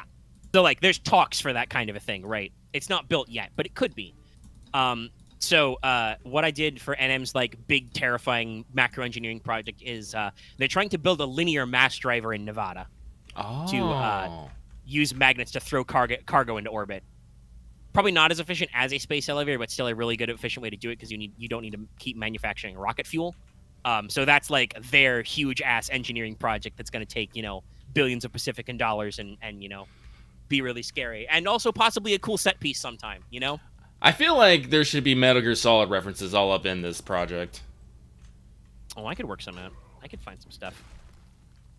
I did say that Nouveaumont's security teams tend to be very, because they are usually working in like space or in remote installations in the middle of nowhere. They do tend to be kind of like they go for small, like individualized teams. I could see them having a Metal Gear Solid mini boss team. Hell yeah. Get some weird shit in there. And hey, if you ever guys go there, Claymore can push somebody into a live mass driver round and watch them turn to paste. Shove them between the magnets at the last minute. Fun times. I would love to have a shirtless fucking battle on top of something. I mean, there could be some things. There's definitely, we've talked about, there's exoskeletons and stuff. There could also be some bigger robots. There's riot control robots. There's some stuff. Like I said, I'm building up to actually get some mechanical crunch on this Genesis conversion, and I am very excited to get to gear and shit. I love gear. Hey, Lucky, you'll appreciate this. There's going to be way more implant weapons than there are in both the Sprawl and in Cyberpunk 2077 in the Singularity War splat. Thank you. Like I'm already planning on blades, claws, mono wires. Gonna do the arm shotgun from Ghost in the Shell, because I fucking love that episode. Pardon me. In Jack of all trades, I have already written that cybernetic like arm and hand lasers exist. You're going a little balls to the wall there a little bit. Yeah, listen, I like stuff. It's fun stuff. There's a lot of technology out there that you can get away with. Also, I mean, Rain's supposed to be a little mysterious. The fact that she's got a laser in her left arm should probably make people go, weird. Talks Where'd about she her, get that? Talks about her good money. She comes from a rich family. She's a dilettante. Anyway, we'll get into that later. But also, like, just playing around with cyberware and other stuff. Vehicles will also probably be pretty fun to handle. Because I will say, Shadow of the Beanstalk, the Android setting is pretty interesting, because that is definitely further in the future, and a little less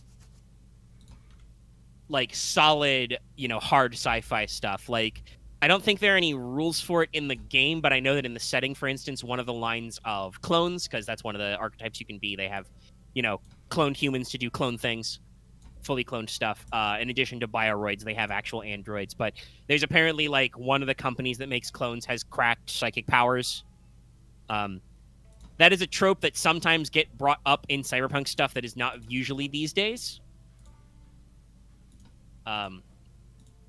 And I think, for instance, the cyberpunk tabletop RPG has avoided it, but there are occasionally some overlap. And you could argue that like Shadowrun accomplishes something similar by doing the cyberpunk fantasy line as well. They live in the city is New Angeles, and they have a space elevator, the titular beanstalk, even though that like again, common wisdom for like what's the most practical for a geosynchronous orbit that shouldn't work that way. But that does mean that they have a space station over them, so they can like go directly into like lean heavily on space shit. The default vehicles in Android are all what are called hoppers, so they're all like air cars that can also go on wheels and stuff. So like that's a little higher tech than we're going in Singularity War. But there's also some other stuff that I'm working on. So I know Lucky is a gear gremlin. I'm a gear gremlin. I'm just always excited to do these little things and bits. And Nouveau Monde gives me an excuse to like work in some weird shit because like they deal with zero G industry and they market some of the tools and stuff they make back home. You don't really need a plasma cutter that's rated to work in vacuum, but that's cool. You can market that, right? Oh yeah. And that's kind of like how Nouveau Monde makes a lot of their money back home. Is they're like, this is an astronaut backpack. This is an astronaut buggy. Who's in space? It doesn't really matter for the most part, though there are some like environmental and like prefab housing modules they make that people actually like care about if they live out in the extreme areas. But there's definitely some fun stuff there to work in with some interesting technology we can take a crack at. Get some light in here. But I did actually get so far, even after that, to get actually to some actually chipping away at some mechanical stuff too. Oh, okay. So I've started chapter 1, character creation, and I have worked through archetypes, which I'm calling life paths. Had some fun here, though I struggled a little bit to get everything in, but there's a decent variety of stuff. It's one of those, weird writing things. I'm not sure about the language at all. I don't actually know. Like, guys, there's supposed to be just a little bit of elitism and classism baked into Cyberpunk. It's part of the ongoing struggle. I'm not sure that, like, in a final product, the read of, like, calling some of our archetype options Refu is short for refugee and underclass is, like, I don't know if that reads the greatest. But it fits the tone of the setting, and that's where my eyeballs were. So I mean, I'm personally of the opinion I think some people need to get over themselves. It's fiction.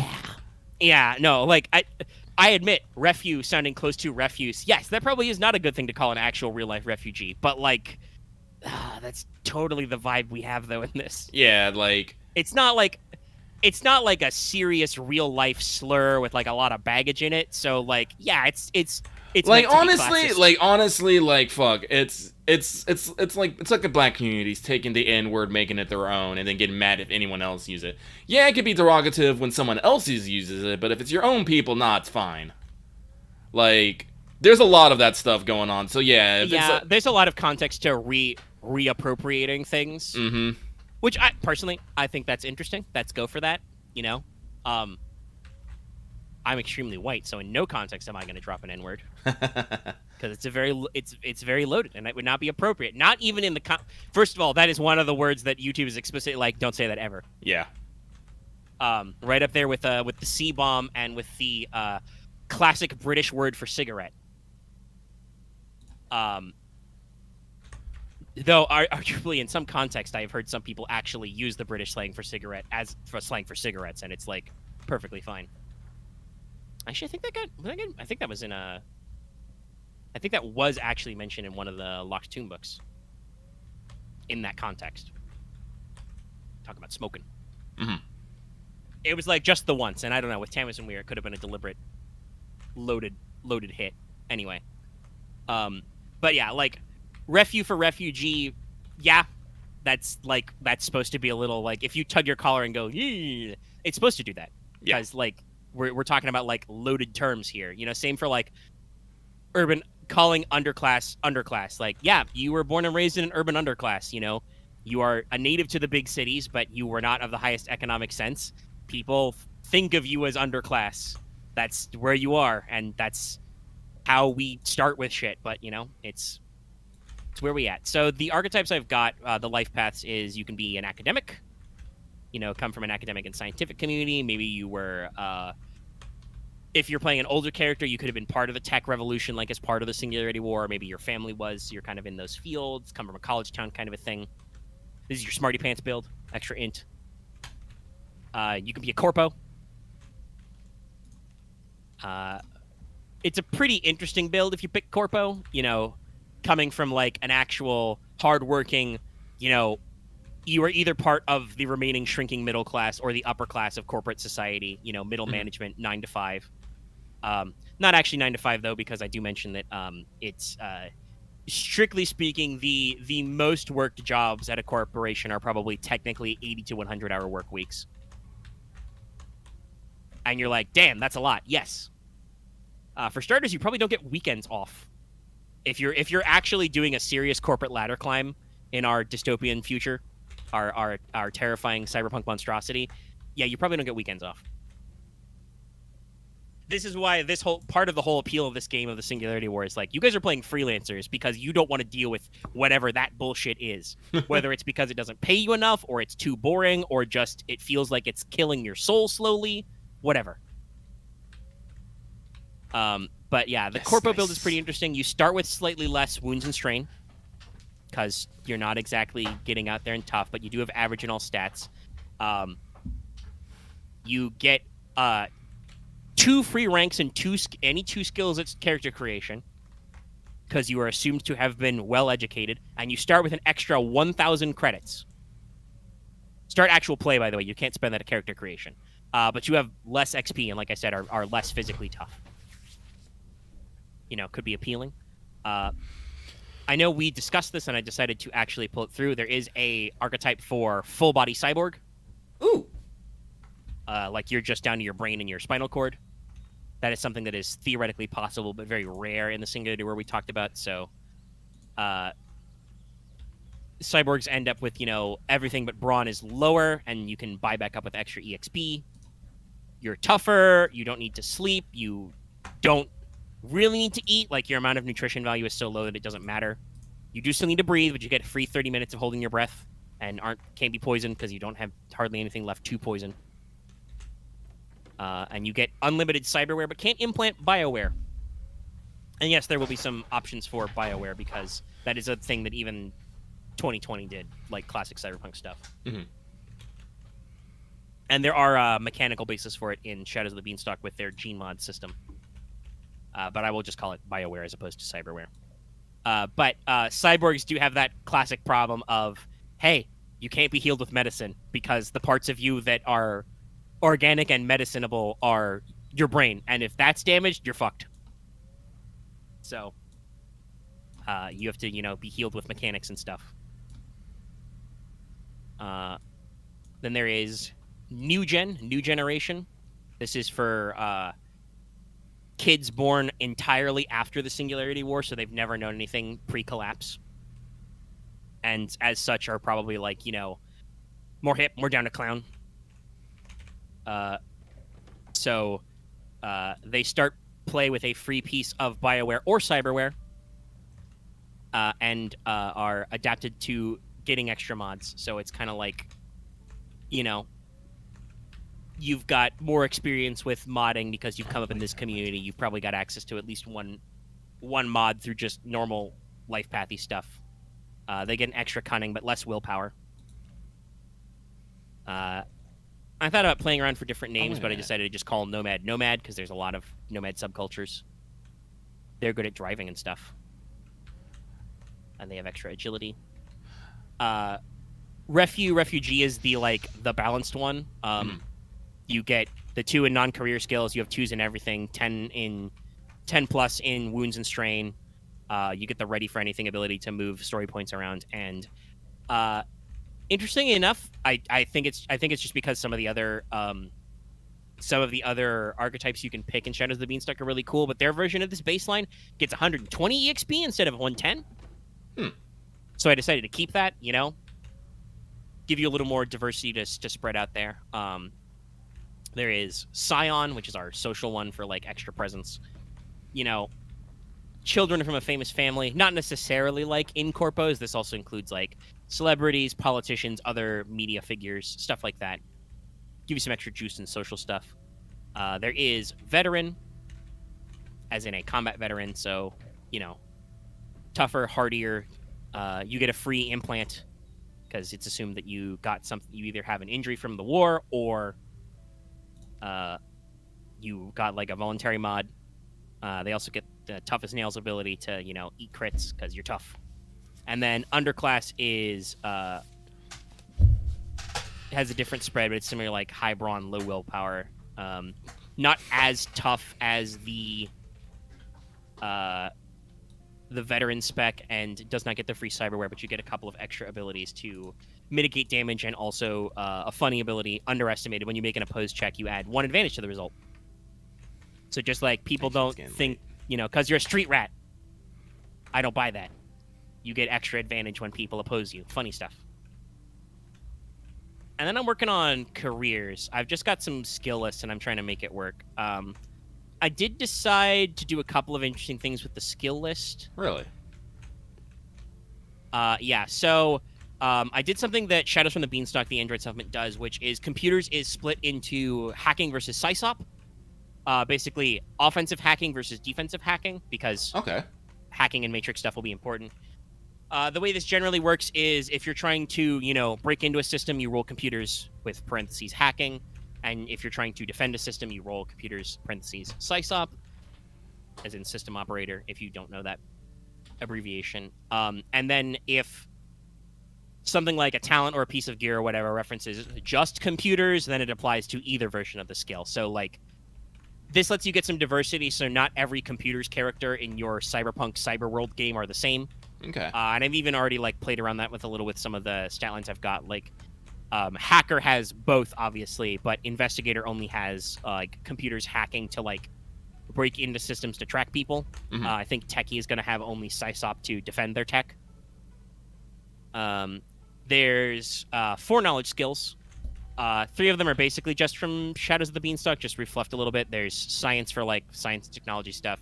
Society for knowing people. What I am calling the Matrix, because we're going to carry over the terminology from the Sprawl and call the great internet thing the Matrix, because that's just where my words were.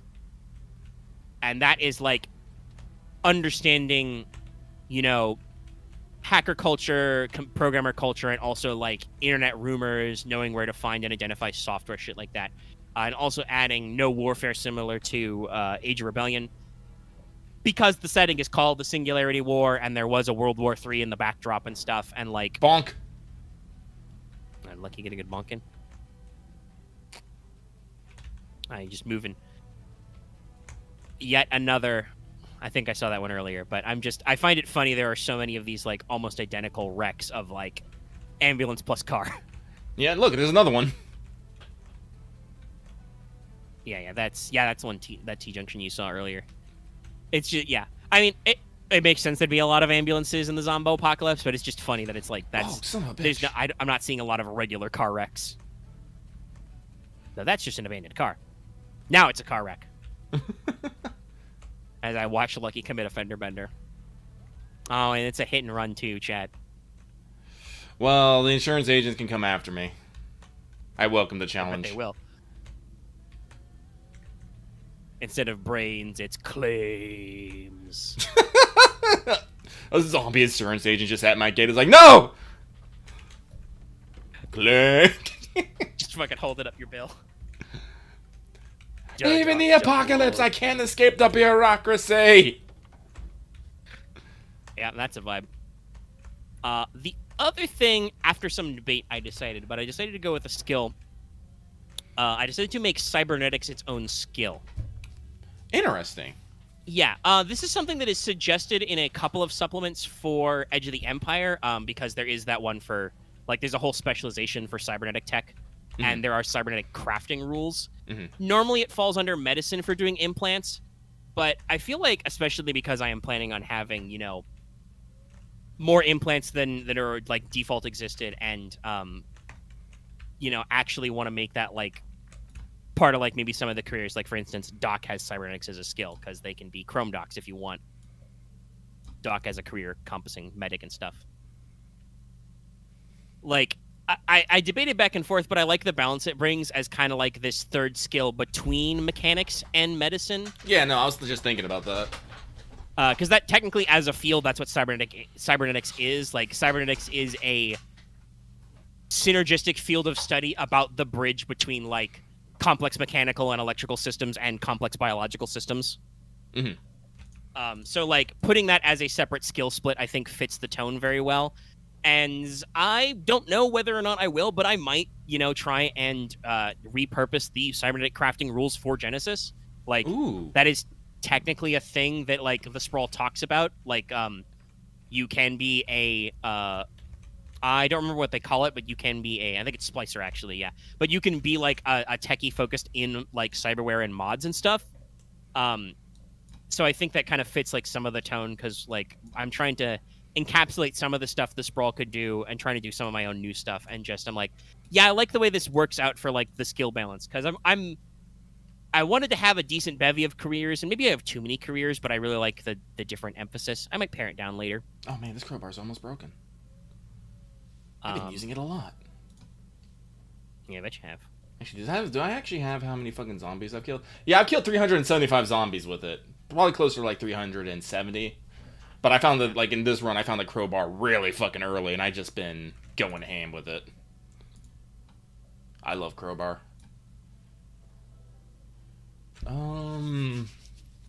No, I don't. I mean, it depends on the context of the zombie thing. It's very funny you use the word nihilistic. That came up in a conversation earlier about your tastes.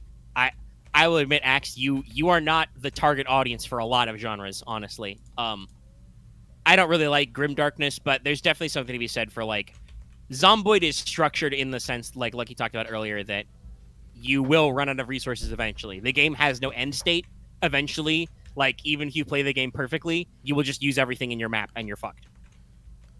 Like, and we'll probably get got before that. Like, honestly, I don't consider this necessarily nihilistic. Yeah, because, well, Lucky's somewhat nihilistic. Like, I understand that the end comes for us all eventually, but I make my own fun out of this. You know, I yell about the Church of the Crowbar. I fear the zombie IRS and insurance claims. You know, and like so nihilism is one of those things, like many other things, that got boiled down over time because mostly of edgy teenagers. Like, the actual concept of nihilism is like, as a philosophy, is nothing in life has inherent meaning, therefore you must make your own meaning for everything. Like, there's no like actual moral absolute imperatives. There is no, perfect unique truth. Everything is basically subjective to you because there are no inherent values, so you have to decide what value everything has. And a lot of people have pop culturally interpret that as everything is meaningless. There is no point to anything because everything is just despair. It means nothing. We are all but grains of sand in the hourglass of time. And it's like, God, that's so boring. I mean, we are just Oh, we are grains of sand in the hourglass. But of his time, thing but just is like it's like bitching and moaning about it doesn't do anything. Yeah. Does that matter? It doesn't. No. Your kvetching and moaning is also meaningless. Fun fact. No, so just have fun with what you got, and that's how I experience my nihilism. Yeah, like I probably will a lot closer to the original philosophy. It's like if everything sucks and it's gonna end, I will at least try to enjoy it on the way out. Like, so yeah, a lot of zombie apocalypse settings are in that sense nihilistic because they're like, yeah, this is ultimately pointless. What do you do against a legion of the dead? Like what is the point? In video games that are more like linear, closed loop survival horror games, it's you have to survive to the end, and like sometimes Raccoon City gets nuked and that solves the problem. Other times, what's the big thing in some of the earlier Dead Risings? It's usually the military shows up and just shoots everybody. And then sometimes you have to punch the military. Yeah, because sometimes they decide to shoot you. Like,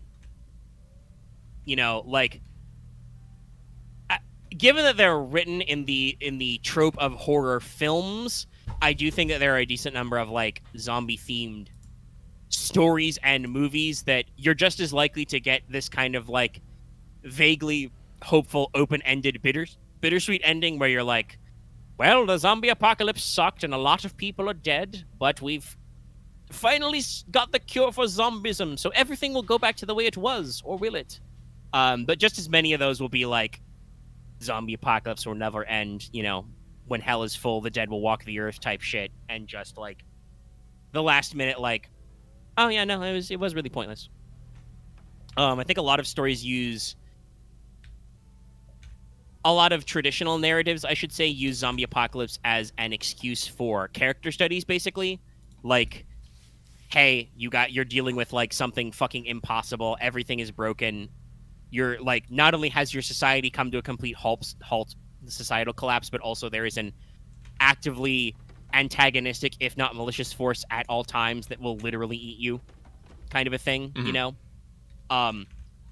And so how do you deal with that kind of a thing? For video games, a lot more of the tropiness seems to be in either sandboxing that, right? Like basically a character study, but for a player. Like, how will you use these systems and these rule sets to engage with this universe? That is definitely what Project Zomboid is doing. It's like, hey, here's a big map. There's zombies in it. You're going to die. Fix it. Go nuts. Yeah. 7 Days to Die is very similar. And obviously these games have different ways of doing different pressures. Like 7 Days has the blood moon thing. Every so many days you get a special moonrise and you get a huge horde of zombies, so you have to like prepare accordingly for that. Other stuff, like I said, like a lot of Resident Evil games are just basically they are almost like resource counting or puzzle games. Like, can you reach the end of the story with only 6 bullets and also finding all the secret keys, kind of a thing. And as such, those tend to be a lot more traditionally linear because they're not usually about character stories. I do think some of the games actually do a decent job of delving into character stuff, but it's not always about that. It's just as much about like, hey, player, we've put you in a fixed scenario, a series of tubes with limited resources. Can you make it through with these expenditures, and can you even find extra double secret shit? It's very interesting, very open-ended. And I think that some of these games have got different stuff over the years. I feel like, I will say, I do feel like definitely for a time period there, zombie apocalypse stuff kind of had that problem where it's really easy for the artist to get into that vein of like, well, I'm already writing a story that sucks, so why don't I just make it suck more?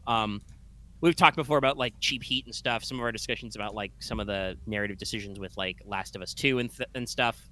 Like, I think it's easy for writers to fall into the trap of like, well, it's the apocalypse, so like everybody's gonna die. Why don't we just we snazz it up a little? We go for deeper gut punches, grittier stuff. Gorier characters. Sometimes they go too far and they're like, what if we go for and man was the real monster still?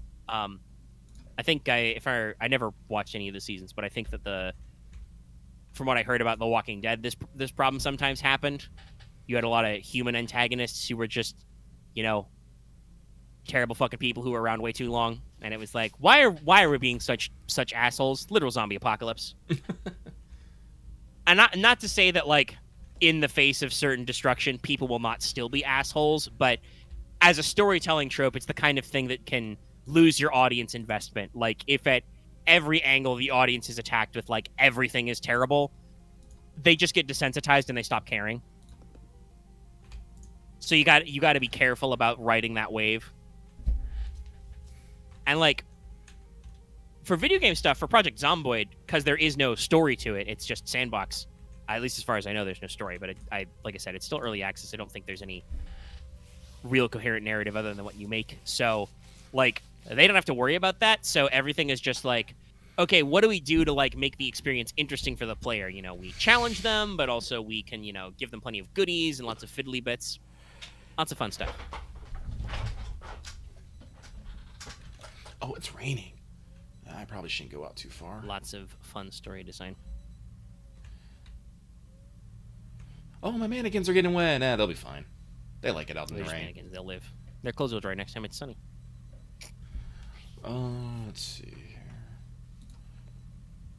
Alright, so I got a... Oh, my fucking crowbar is out. Let me put that back in the... Over this week, I did write a little bit more of Jack of All Trades, but I did have to take a little bit of a step back as well. I talked to you yesterday when we recorded Let's Talk FGO. Out public now. Please go watch if you haven't already. Was a little Concernicus for the show, but it picked up in its level. It was a little low, but now it's at number 2. That's pretty good, above average.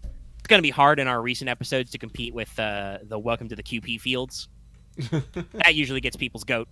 Free QP? What's that? But yeah, it's doing okay. But I talked about how yesterday my wrist was a little sore. I had to take a little break from a lot of heavy typing. And I definitely feel like another thing that was happening was I felt like I was losing my voice on the writing a little bit. Chapter 4 is called Montage. I mean it to the next couple of chapters to be kind of like rapid fire vignettes to like show character advancement, build relationships, show off some of the new characters and stuff, and then get into actual like more plotty type plot stuff and character arcs that I have planned. Because like I have ideas where this is going. It's just always the middle bits are usually the tough part as a writer. Oh, yeah. Often you know how a story ends and you know how a story begins, and then you're like, okay, connective tissue. So I want to like round out characters.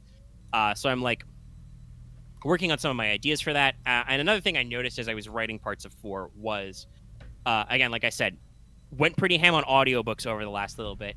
And I felt like I was having an issue where a little bit too much of my writing in my head, I was hearing Tamis and Weir as read by Moira Quirk, and I'm like, okay, losing my vibes a little. Yeah. I have been just inhaling too much audiobook while playing 46 hours of Cyberpunk. So I need to cool my jets a little. Oh, wait, I need to give the military mannequin a hat. This is important. Yeah, that's good. Where is it? You can now have a camo boonie hat. There you go, buddy.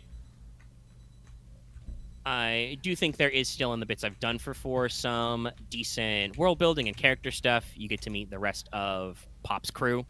You get to meet Ray Tubes.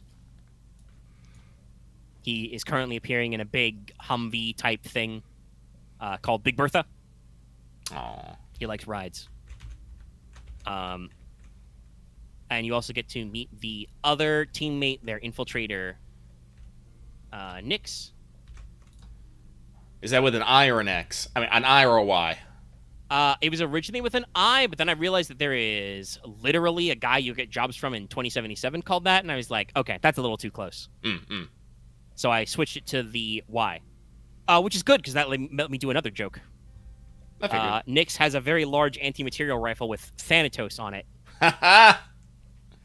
So I got to make it cooler with the Y. Sick. But Nyx is the team's infiltrator. They have their own fun things going on. You get to see a little of them and see some new stuff. We do some world building. There's a fast food order involved. I had to do another executive edit there, though. I don't know. I occasionally see people pop in, so I don't know if it's Lucky or the others and how caught up they are all the time. But I did have to do an edit. I originally called it McBurger, thinking of like a fictional merger between McDonald's and Burger King. But then I had a thought, and I actually did some research, and I realized that would not work, per se. Really? Yeah, because corporate headquartering. Oh. McDonald's is based in Chicago, and Burger King's HQ is actually in Miami. Huh. So in the post-collapse world, those are completely different countries. Not only those literally different states, those are different countries now. And so I was like, okay, so there is some international business still, but definitely I feel like part of the vibe of the collapse is like almost like a corporate sponsored neo-nationalism, like you buy your own home brands. So I was like, it would not make sense for McDonald's and Burger King to merge because they're like, oh, well, we're new in these markets. They might be new forms, but they would be in different countries, like I said, and do different market things. So I had to change the name. So now it is Burger Boy. There's a fuck ton of burger joints named Boy in California, guys. There's a lot. So I figured just Burger Boy. Very classic, very normal. Oh, it stopped raining. I got to have some out of nowhere exposition about food. As you Talk do. about proteins and stuff. And there were some interesting conversations in there about things. I'll I try actually and- read somewhere something very interesting. I know a lot of people like there's a lot of concern about protein alternatives in the future. Like everybody assumes that like cows are going to go up in a ball of flame. I don't know. We might actually transition away from beef in that way, because I do know that beef cattle is like a methane producer, to go back to that climate change question. But people do really like beef. Personally, based on the way we're going with technology, and this is why it's written that way in the singularity, where I think the thing we're probably going to hit first, other than just some people have gone for like completely like plant-based substitutes for meat. I think that kind of works. I've never tried them, but also I like wonder if that will completely serve the same dietary needs. You do need protein, and I think there's only so much that like soy derivatives can get you. Okay, But we like literally are working on like the vat growing I'm and about like, to 3D say. printing of meat. Yeah. Like that meat is very heavily referenced in the Singularity War like fiction. That sounds like that's a thing that's like you can industrialize that in a way. You can build great big factories full of meat cloning tanks and just grow sides of meat.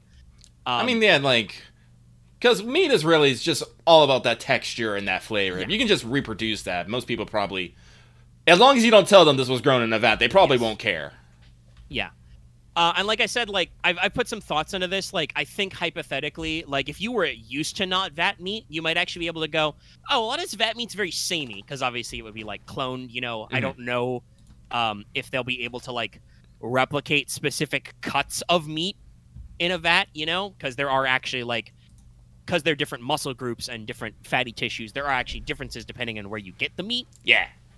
So like vat grown meat may be kind of samey, but it'll probably be fine. It's all the same proteins. But there is the question, like, because I do actually mention, I think, like caramelized crickets in chapter 3, because they're talking about street food. A lot of people talk about insect-based protein substitutes. Like, Oh, yeah. obviously, once you get over like the general ick factor, there is a concern about that. But actually, I read somewhere apparently. So your human body like metabolizes different proteins different ways. Human beings, we are not necessarily insectivores, so actually a lot of insect-based proteins, you do not metabolize those as well as other proteins. Oh, interesting. Now there are actually some exceptions. Funnily enough, crickets I do believe are actually like fairly highly protein efficient in terms of nutrition, based on what I read. Mhm. So like that would work. But there are other things that would not be. And yeah, That's interesting. stretching different body parts make all the difference. Yeah. So there's like, and I could see like, because different muscle tissues and different muscle groups do different things. Proteins are really complex. Like, if you guys don't know, proteins as organic molecules do a lot of stuff. Like if you've ever wondered why cooking an egg works, that is because you are literally breaking the proteins in the egg. Like the heat makes those proteins change shape, and thus changes the form of the egg. So yeah, like the effect the insect protein thing would have though is if you used like lots of different derivatives, you would gain less calories from it. You would get more empty calories that you're not getting energy from.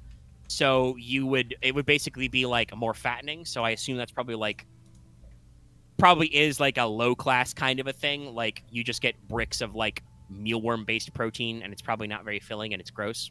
Gross. But like generally you can afford a little vat meat.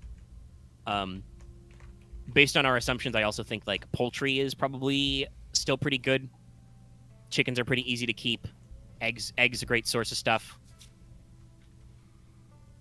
I also think they probably would have broadened out a little. Like I explicitly mentioned, squab is probably an acceptable meat. That's a very fancy name for pigeon that you cook. Yep. Like in an urban mega sprawl, people not eating pigeons, you're wrong. You're lying to yourself. There's a lot of pigeons, and they're kind of dumb. People be making some pigeon pot pie.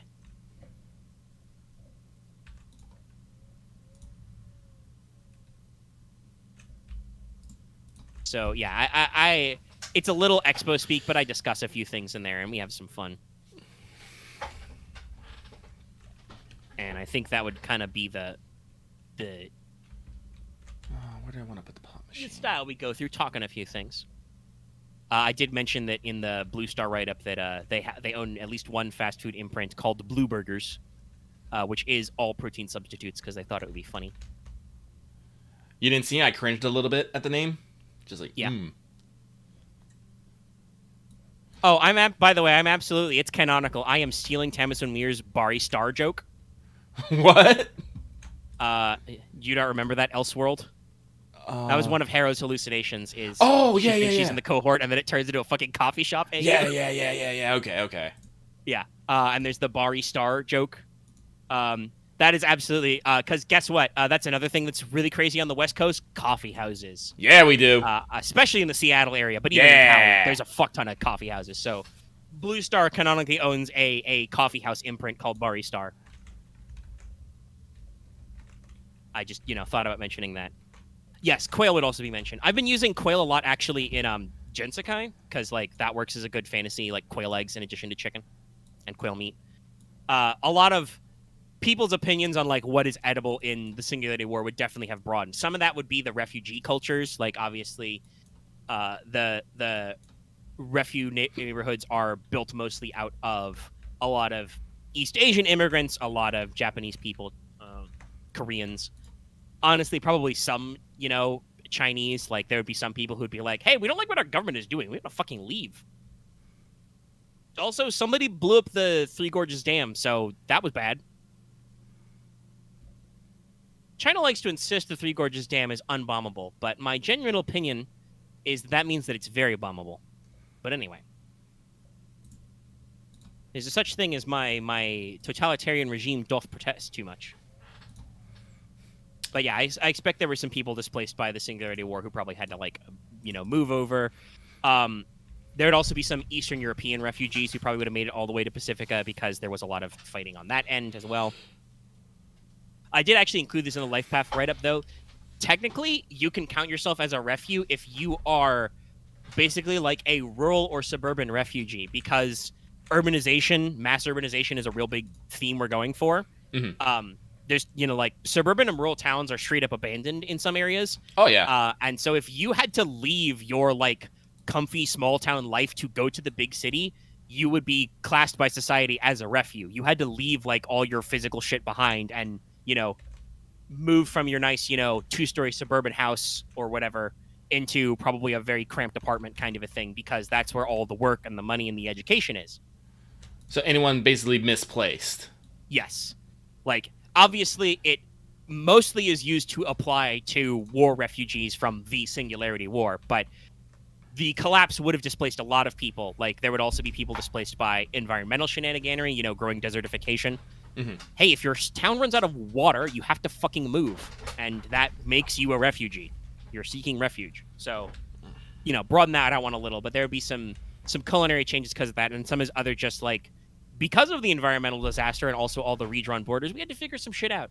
Actually, all that cattle grazing land in the middle of America, that's a different country now. So, even if they are grazing cattle, it's probably harder to move. I know Pacifica got some in Nevada. Nevada has some pretty good range and land. Same with Washington. Yeah, there's probably doing some. Mm-hmm. And I know that there is actually some wheat and corn growing already in California as well.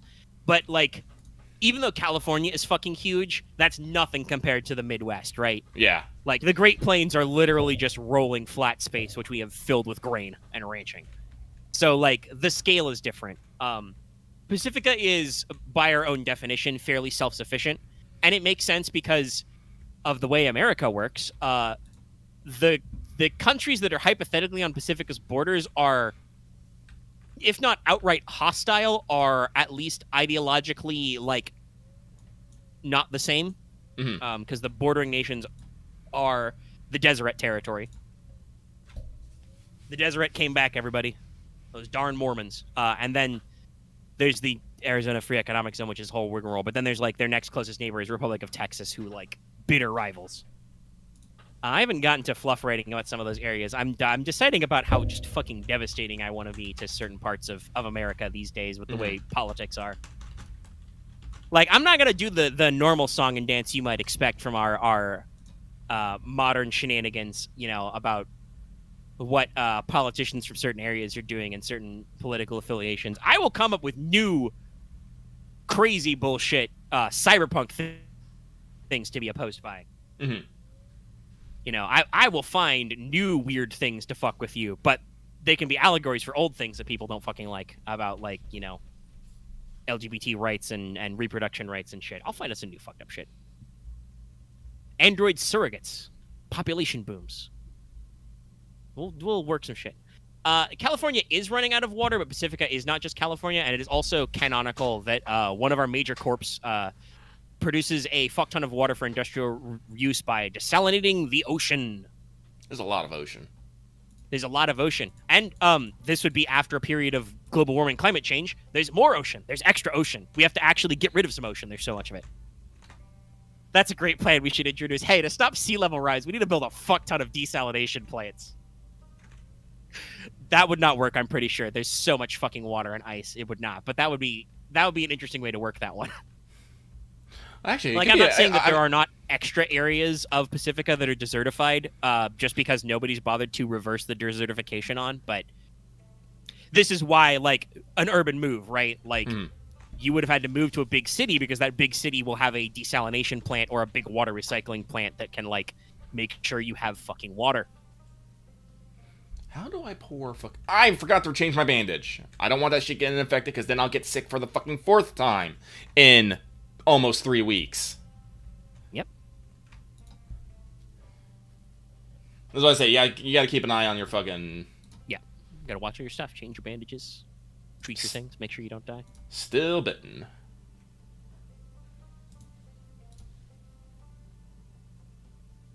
But yeah, like I said, we've tried our best to, like, think about a lot of these things. Obviously, I've done a decent amount of world building troubleshooting, but like I said, our session 0 is like 5 hours long. We did a lot of stuff talking with the guys and off mic as well, like thinking about how we want this to be. And, like, the idea is generally that, like, most of these, smaller nations that have cropped up are meant to be self-sufficient. And kind of, doing their own thing, that's why they've done some of these pushes. Like, Pacifica, part of the reason why Pacifica owns parts of Nevada is because they fought about it.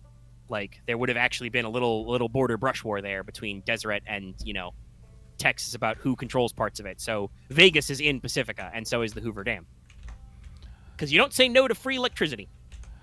Honestly, I think something that probably could have happened, because in the news recently, a lot of people are having concerns about the Hoover Dam, is maybe, like, the desalination plants are, like, somehow funneling water to the Hoover Dam so they can keep it running or something.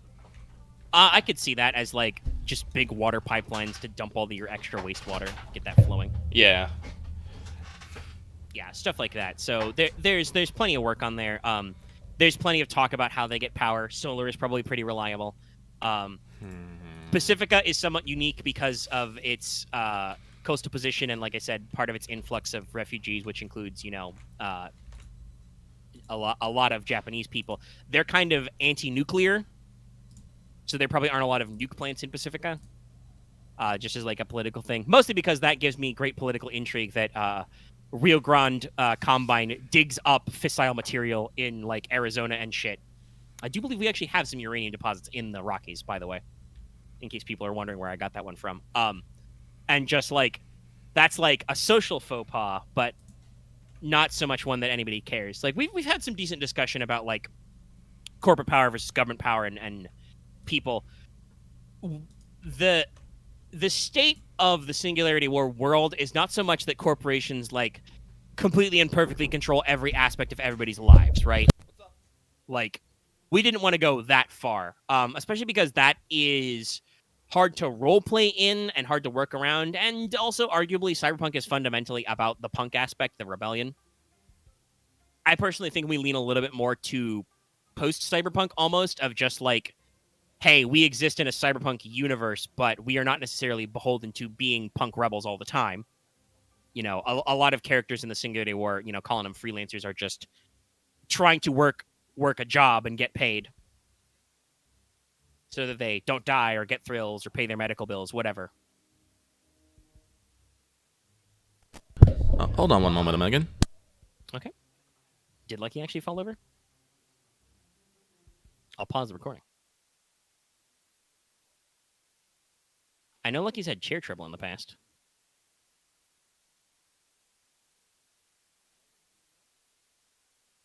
How you doing, chat? This is just for stream time. This is just stream stuff. This is reverse audio time. Get a little dry. When Lucky comes back, I'm going to take another break and fill up my bottle of water.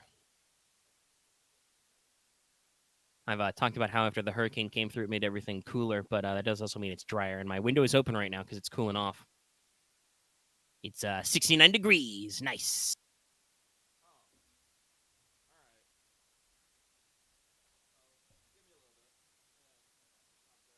But it does mean things are drier, so I probably need to get some more water in a second.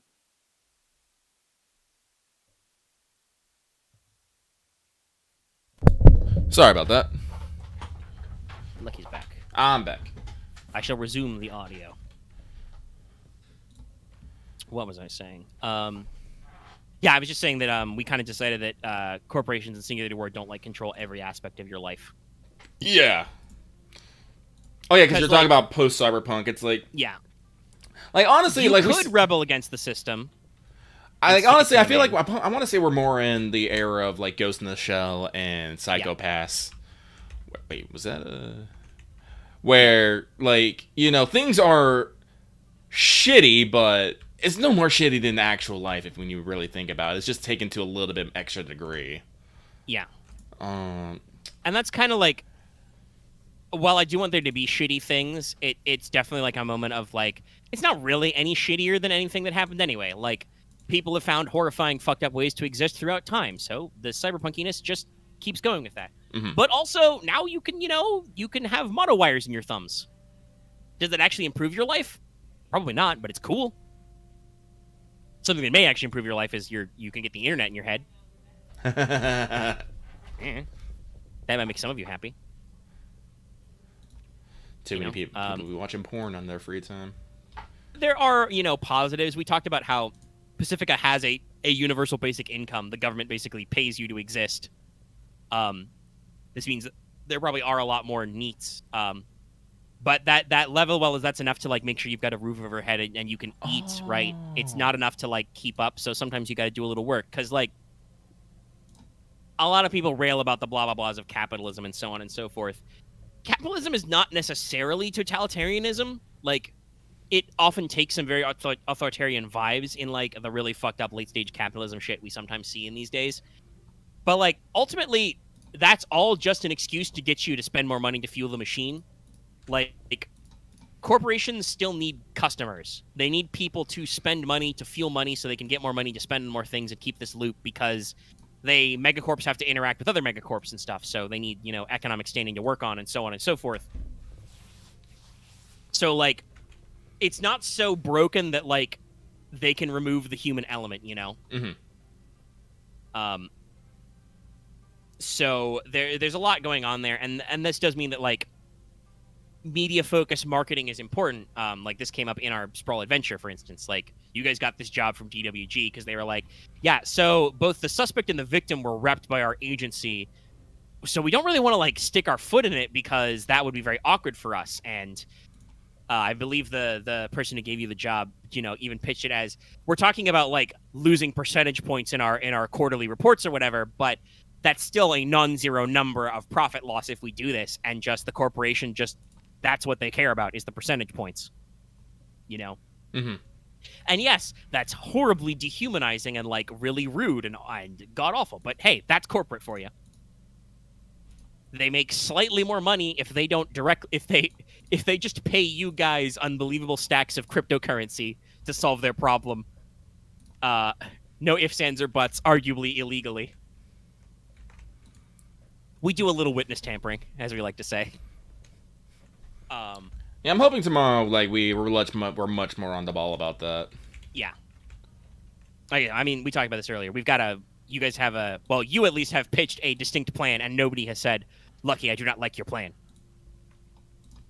And I don't want anybody to say nobody would say that. Like, I could totally see, at the very least, Aaron or Dallas being like, I don't know if that plan vibes with my skill set, or something. Like, Mhm. oh, but I like that. Like Dallas is not afraid to be like, I don't think I like that plan because I like this character or that thing. But guess what? Lucky decided to pick on the NPC nobody talked to and nobody got a chance to like.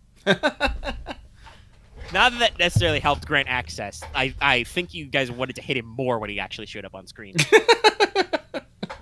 I made an effort.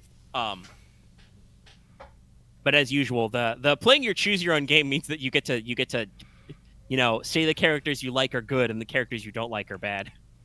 That we do. And I'll fight for my... Actually, now that I actually got this walled off, I don't think I actually need to keep my shit boarded up. Because zombies, they can jump over small walls, but they can't jump over tall walls. Yeah, that's a big tall fence. Yeah. And so my only access point is in here. So unless they somehow magically spawn inside my fucking enclosed compound, which they might, I don't fucking know.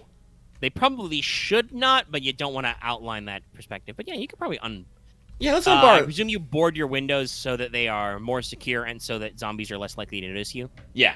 A lot to saying they can still break your gate down. They can still break my gate down, but I probably wouldn't be hiding in my house at that point. I'd probably be hiding around my giant field as I beat them. Yeah, maybe. Whatever floats your boat. Yeah, you know what? Yeah. I need to live good. Open up the place. Get some lighting in there. There you go. I'm trying to live, not just survive. Yeah. But yeah, so like, I will say in the perspective of like writing and feeling stuff, something I've definitely been doing more playing this run of 2077. Not that I don't do it anyway, but like, I definitely feel like I spend myself more just walking around Night City and like actually looking at things, like trying to figure out what this building or what this business is and stuff like that. Because there's a lot of detail and a lot of vibes and stuff. It's interesting. I mean, I will say it's kind of funny. I know that this is technically like, this is part of the cyberpunk setting. This is part of Mike Pondsmith's vision. But Night City is really oversexed. Like, it is not just the ads. Like, I feel like, and I don't know if it's just because they made the asset and they wanted to reuse it, but like, you can't go more than a couple blocks without hitting like an 18+ sign for either like a sex shop or a porn shop or some kind of other place doing something, whether it's BDs or strip joint, whatever. But like, there's lots of little stuff. Like there are auto places, there are, gyms, fitness stuff. So like that little pepper flavor, I like that a lot. Gotta keep that in mind when I do writing and stuff. And who knows, maybe I'll actually work on the next segment of Jack of All Trades after we're done with this. We'll see. I think I got one more thing in the hopper, and I know there's something that you were thinking of talking about. But while you were away, I mentioned that I'm feeling a little dry because I have my window open. It's cool and dry now. I need to refill my bottle of water. So I'm going to take another break. It's been about 2 hours. Chad, if you haven't stretched in a while, consider it.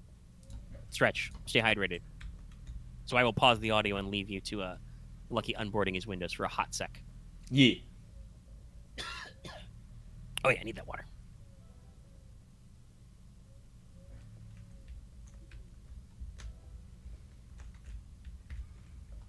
All right, let's see how these work. Oh, wait, I need nails. Nails.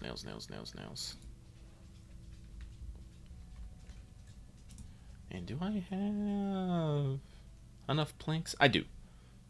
Alright, but I need 8 nails. Where is my metal? There it is. Yeah, we'll just grab half.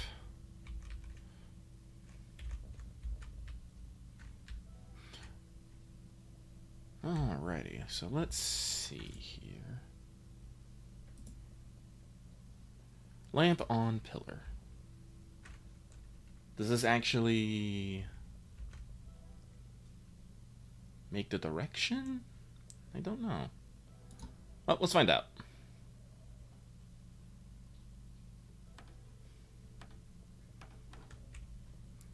Because I would like some light sources at night.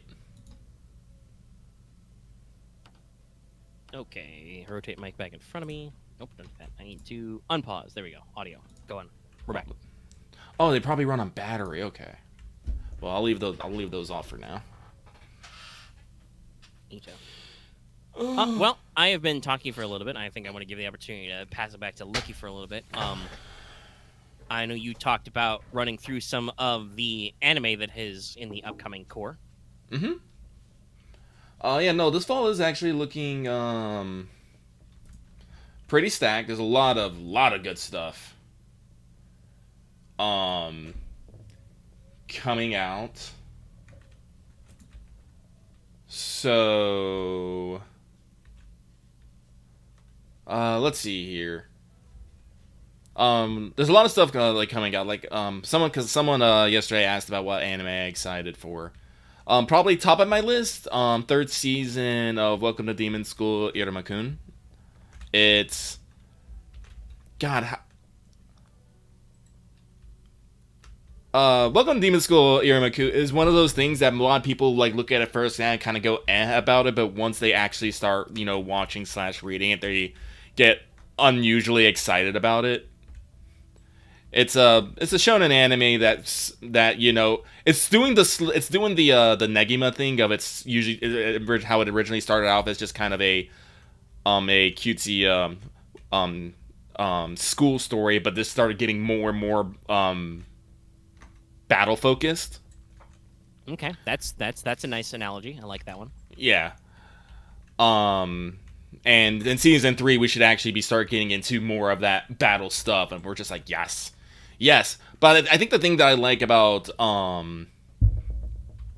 Iruma-kun is that despite the escalation in combat and battle, it still very much stays a school story about kids doing school things. A lot of these combat situations are because they're doing weird ass like school festivals and stuff. Okay, that's good. That is something we've talked before about, like anime style escalation. That is sometimes a thing that happens where even Negima does this, where like, okay, it starts very like almost like a weird harem anime like prompt, like a rom-com kind of a thing, and then it gets more and more action focused, but eventually it almost goes I still think the magical world like arc is really cool, but like that's completely separated from the original structure, because like, like what? We literally get fucking isekai like 2/3 of the way through the story. Yeah, so no, like, even though it's getting more and more combat focused and, there's much more plots and things happening up, it's still about, this boy Iruma being a human at a demon school and, trying to live his best life with all his friends. It's just that best life involves usually a lot of life or death situations in, like, haunted woods and shit, and it's just like, oh. Mm-hmm. So I'm very excited about that. After that, probably Bleach, 1,000 Year War. Everyone knows that one.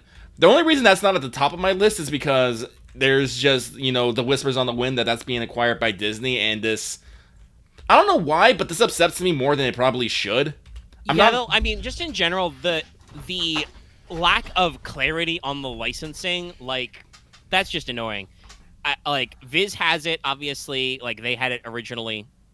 But it does seem to be that it will be like it has been acquired for streaming by Disney Plus, and exclusively acquired because apparently Crunchyroll has dropped all of their back catalog of Bleach they have.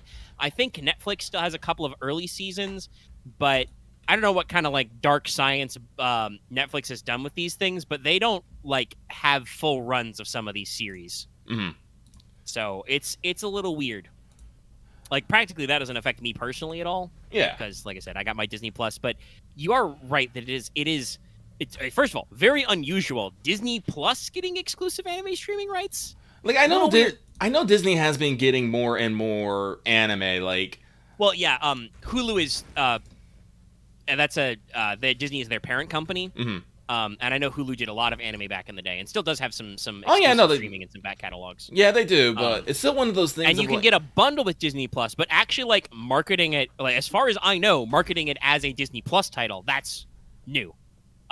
If I had to guess, I think the only things that are anime on Disney Plus, without me checking, is Star Wars Visions, because those were all anime studios, and then possibly they might have some licensing rights to some Studio Ghibli films because a lot of those were done. Well, no, through, they actually got some other stuff. Like, I know they're working on the Twisted Wonderland anime because that's. Well, that also, yeah, that's a Disney original product. So Yeah, I know. I know they had something else too. Oh yeah, Black Rock Shooter, which again I also found weird at the time because I'm just okay, like, yeah, that's another one you said. I'm like, I think somebody even said that yesterday. I'm like, Yeah. no, that's weird. That's weird to me. it really is weird, and like I don't like. I have feelings about Disney and how they do a lot of stuff, and I don't agree with a lot of them, but they're just so big, I'm just like, well, that's life, and I really don't want them really putting more and more hands on anime, the thing, like, the one, like, media type I, like, still enjoy. Yeah, like Because I don't want, like, anime that I come to know and love, like, getting, like, scrubbed by the House of Mouse so they can force feed it to, consumers everywhere. yeah. I mean, personally, I wouldn't be too afraid of that. Like, I think this is just like they purchased exclusive streaming rights. There was some original concern with Disney Plus that they were going to focus on making that family friendly. That went out of the window earlier this year when they actually acquired the Marvel Netflix back catalog because everything Marvel branded is on Disney Plus.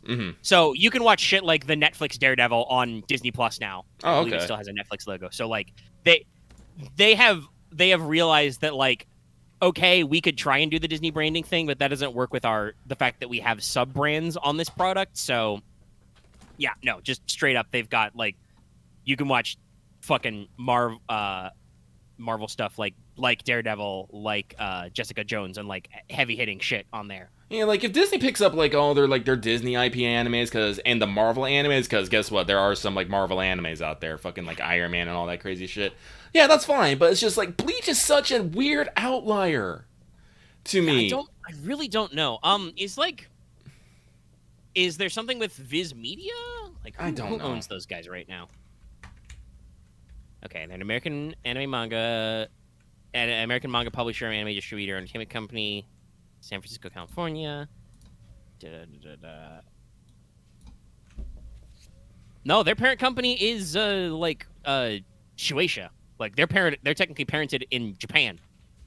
So yeah, I don't know. That's like again unusual. And that's the thing. Like I don't have answers for that, and I don't like that. Yeah, it's definitely like okay,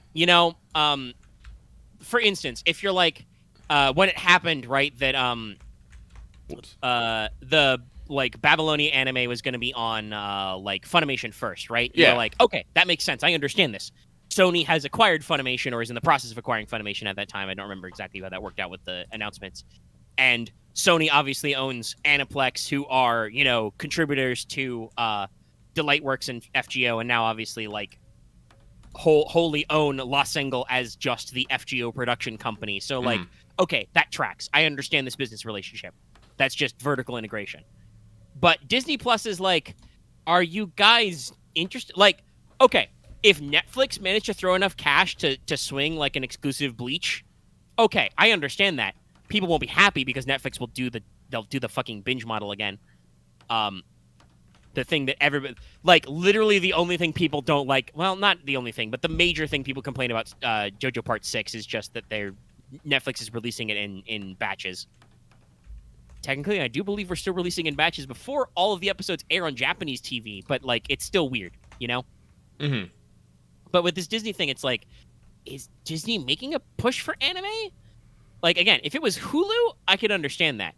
I would be disappointed because I don't have a Disney Plus Hulu bundle. Like, I would probably have to, pay the extra $4 or $5 to do that upgrade then or something.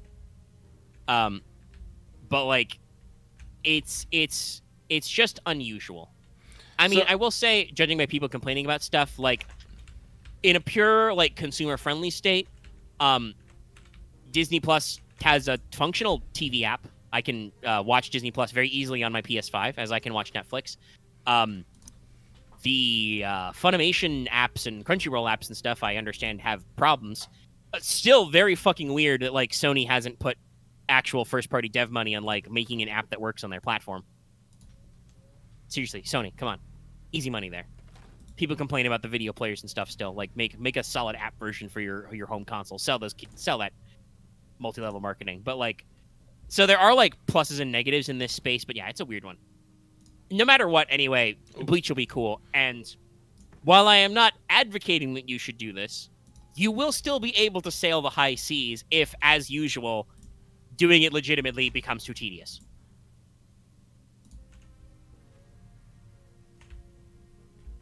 I mean, I think the rumors about the Kingdom Hearts anime thing is that allegedly somebody dug up an old pilot tape.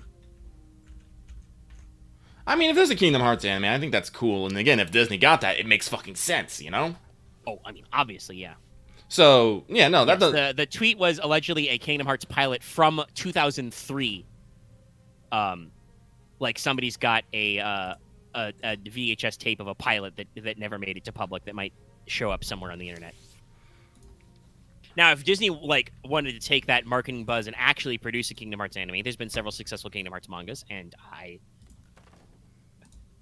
I don't think Kingdom Hearts would be hurt from an alternative telling of the story, perhaps in a linear standpoint. Probably not, no. With pre-knowledge of what the story beats are going to be. Because, like, listen, I like Nomura. There's no way I'm going to claim that he knew the fuck what he was doing in, like, 02 versus... when did 3 actually come out? 2018? 2019? Oh, it's a separate rumor from we dug up an old pilot. Okay, interesting. Like I said, if they're actually working on a Kingdom Hearts anime, one, as Lucky said, that being on Disney Plus would make absolute sense. But also, B, I'm not going to complain about that because that seems like a thing that would work. Yeah. Like actually knowing the structure of everything ahead of time. And if it was on Disney Plus, there would be no question of whether or not they could license their own fucking music.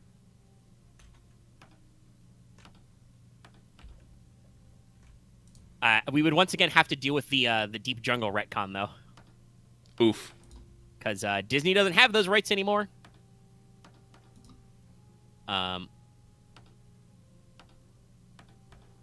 Actually, they don't have those rights so much. Sony has apparently been in negotiation with the Burroughs estate and is working on a new Tarzan film.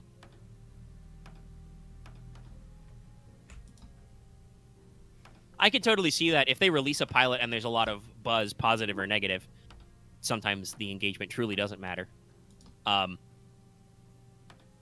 You know, I could totally see Disney be like, this plan will work. Let's do it. All right, but that was technically number 2 on your list, Lucky. That was number 2. In a bit of a hole because the Bleach thing is weird. It is We are weird. confused sometimes. Yeah. But as usual, they have a blog. We're gonna move on. We're gonna get the 3rd and final season of Mob Psycho 100. Pretty sure we're going to the end, and just Mob is good. Mob is just good, y'all. Like that's all there is to it. Let's see. Spy Family is getting its 2nd season, so that's good. Everyone's excited about Chainsaw Man. I mean, I'm excited about it too, because it's going to be MAPPA and stuff, but God, there are... Fandoms are... Chainsaw Man is one of those series that, I'm afraid to, try and poke, because people are, so about it. Yeah. And it's just kind of okay, I don't necessarily get these vibes from just people yelling about it's good and the drawing the characters. I'm just okay, all right. Mm-hmm. But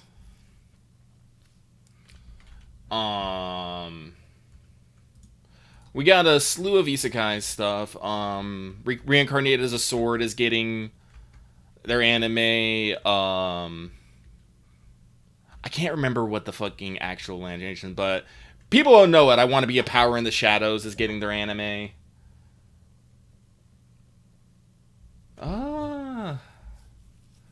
Let's see. Oh, I'm fucking excited about Witch from Mercury. Yeah. I was scrolling through some news. Apparently that's been confirmed for 2 cours. Yeah.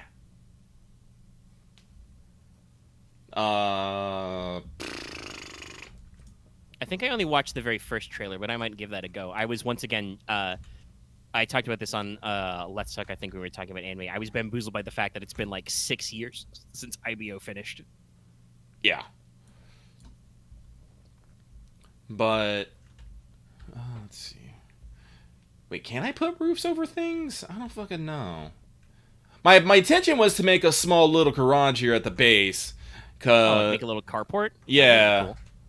Well, because I want to basically set up an area where I can keep all my car parts and stuff in a place I can park my car when I'm working on it, or put a project car that I want to fix up. Because there's all those Rex ambulances. If I can get like find one that's like not completely broken and get it to move, I can just start like scavenging parts and fix it up. Sounds rad. And you got a lot of floor space. And I do got a lot of floor space, so I was gonna like I can't. make this into like a two or three car area. I can't imagine that you can't put roofs, right? I know there's like some roofs. kind of coverage. I know there's roofs for metal working, but I don't know if there's wooden roofs. Roofs? Either works. I don't know. Well, anyway, I just gotta. If it's a metal roof, that'll be fun. I'll just fucking put a metal roof up there. I just gotta work on that. But it's just those things I'm thinking about. But sorry, I'm like trying to remember between the fucking anime that I'm excited about and actually working on stuff. Yeah, no, I think those are the big ones. I'm expected to be surprised by a lot of things that are gonna be cool. Like I've been seeing previews for from Bochi and Rock, and I'm like, this looks good. So I'm probably gonna watch that and love it. But no, I think I listed off like the big major ones. I am like ready to see it. Mostly everything else is like, if it comes, it comes. I need more wood. Do I want to go? Actually, you know what? No, I'm gonna eat and I'm gonna start demolishing other houses for parts. That's something I like to do. I like to go into all these other houses and just literally like break down everything they have. Hey, that's one way to get the materials. Yep. I'm gonna make a sandwich. Let's slice some bread. Bread sliced.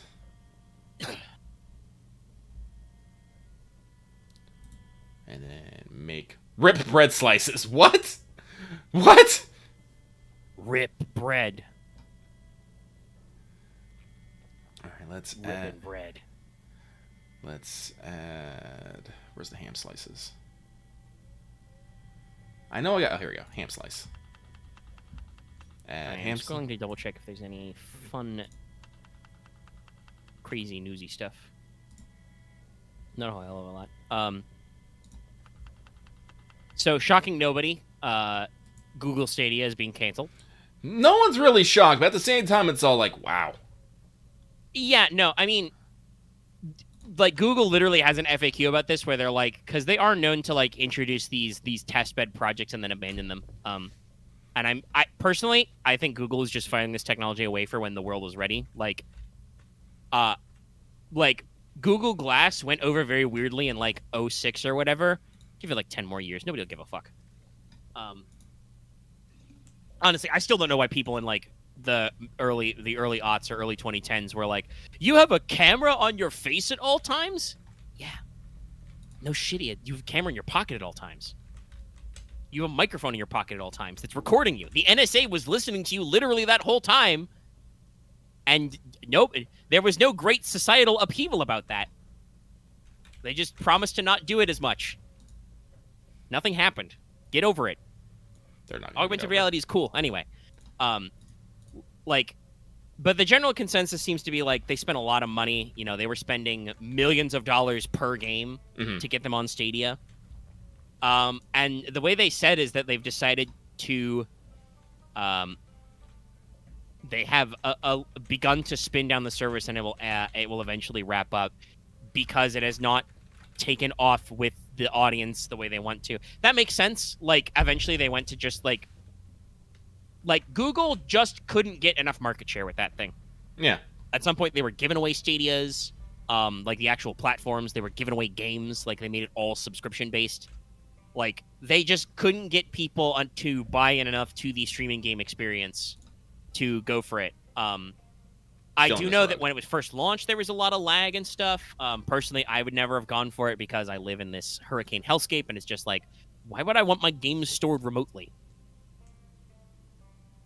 over the internet, you know? But there are people in other areas who would have had better connection to those boxes, and it's just like it they put a lot of effort into refining the technology. I think that effort like got like groups like Sony and Xbox to like think about it. And I think like honestly, Google does do these things sometimes where they will like fuck around in a technology just to get other companies to take it seriously. Mm-hmm. Like that's like what Google Fiber is. Like at one point Google was like, yeah, we're gonna do fiber optic, gigabit internet everywhere. They have not done that. They've done it some places, but they haven't done that anywhere. But that lit enough of a fire under some ISPs that, like, if you live in certain urban areas, and even outside of urban areas, like, I live in, like, a weird, suburban housing development in arguably the middle of nowhere.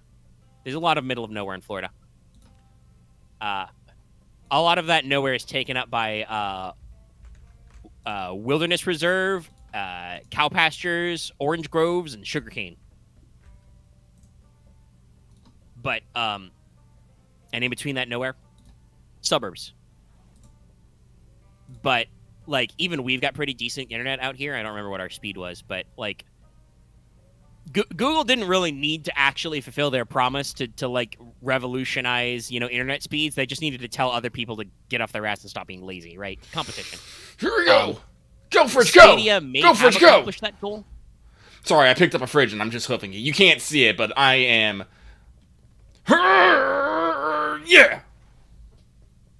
Are you gonna hop a fucking fence with a fridge in your pocket? Yeah!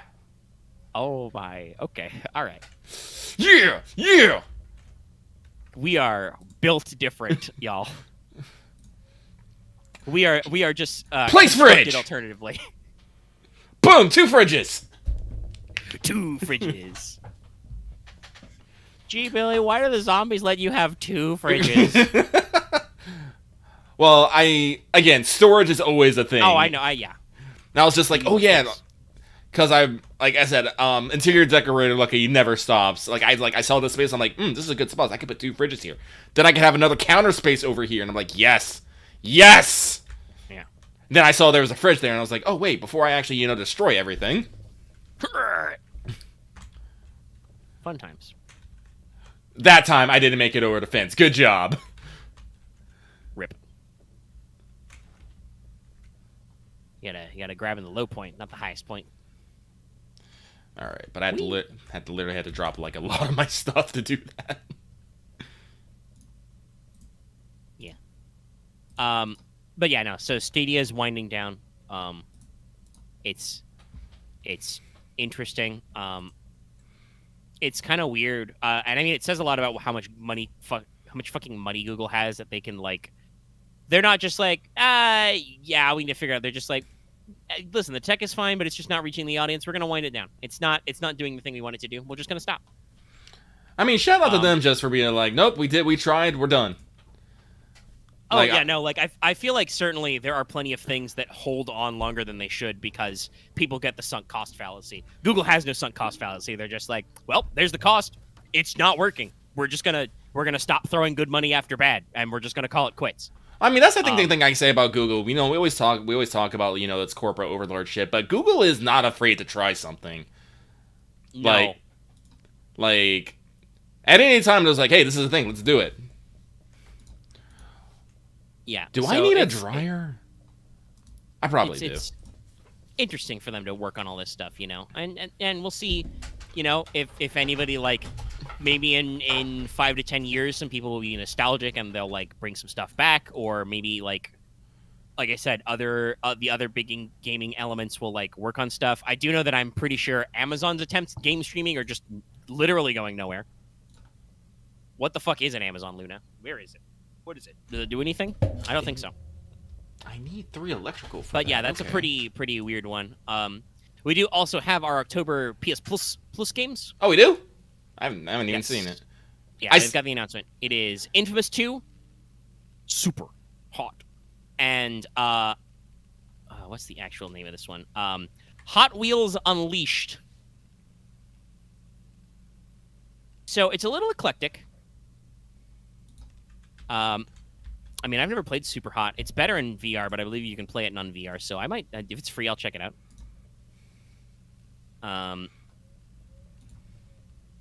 If people are down to clown with Injustice, Injustice 2 is probably a good grab. I've never been an Injustice kind of guy. No, that's fair. But like, there are people who are. So like, that's it's not the worst choice, right? There's an audience for that. The Hot Wheels pick is a little weird. But if you like arcade type racers, it seems like it's, in that vein, it seems fun. IGN gave it a 9 out of 10, I'm reading, so I'm like, I guess it's like okay. That might be worth a look at least if it's free, right? Fun games are fun. Yeah.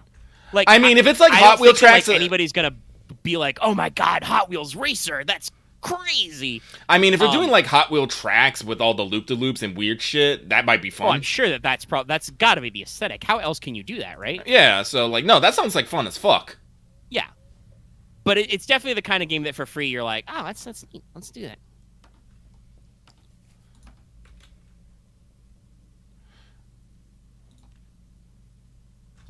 But yeah, so that's an interesting one. Mm-hmm. Keep track of that. Actually, I'm gonna steal this fucking plant. I need to listen. I need to live, and living requires interior decorating. Yeah.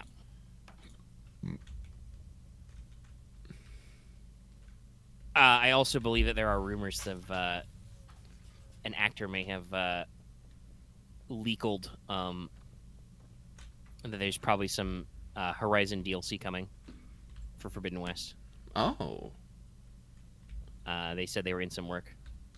I do appreciate that PlayStation like openly acknowledged Sly Cooper's 20th anniversary. Mm-hmm. They did not, sadly, have some primo news for me. Though obviously on the premium classic catalog on PlayStation Plus, you can play all of the games from the PS3 era, but that's still pretty heckin' old, my guys. Give me some slick HD.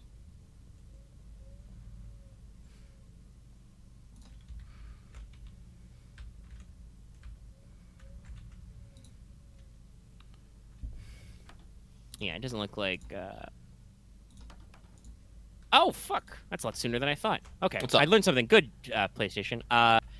Asterigos Curse of the Stars. That's this month. October 11th. Oh, really? Shit. Yeah. No, that was my thought. I was like, oh, damn, that's close. What the fuck?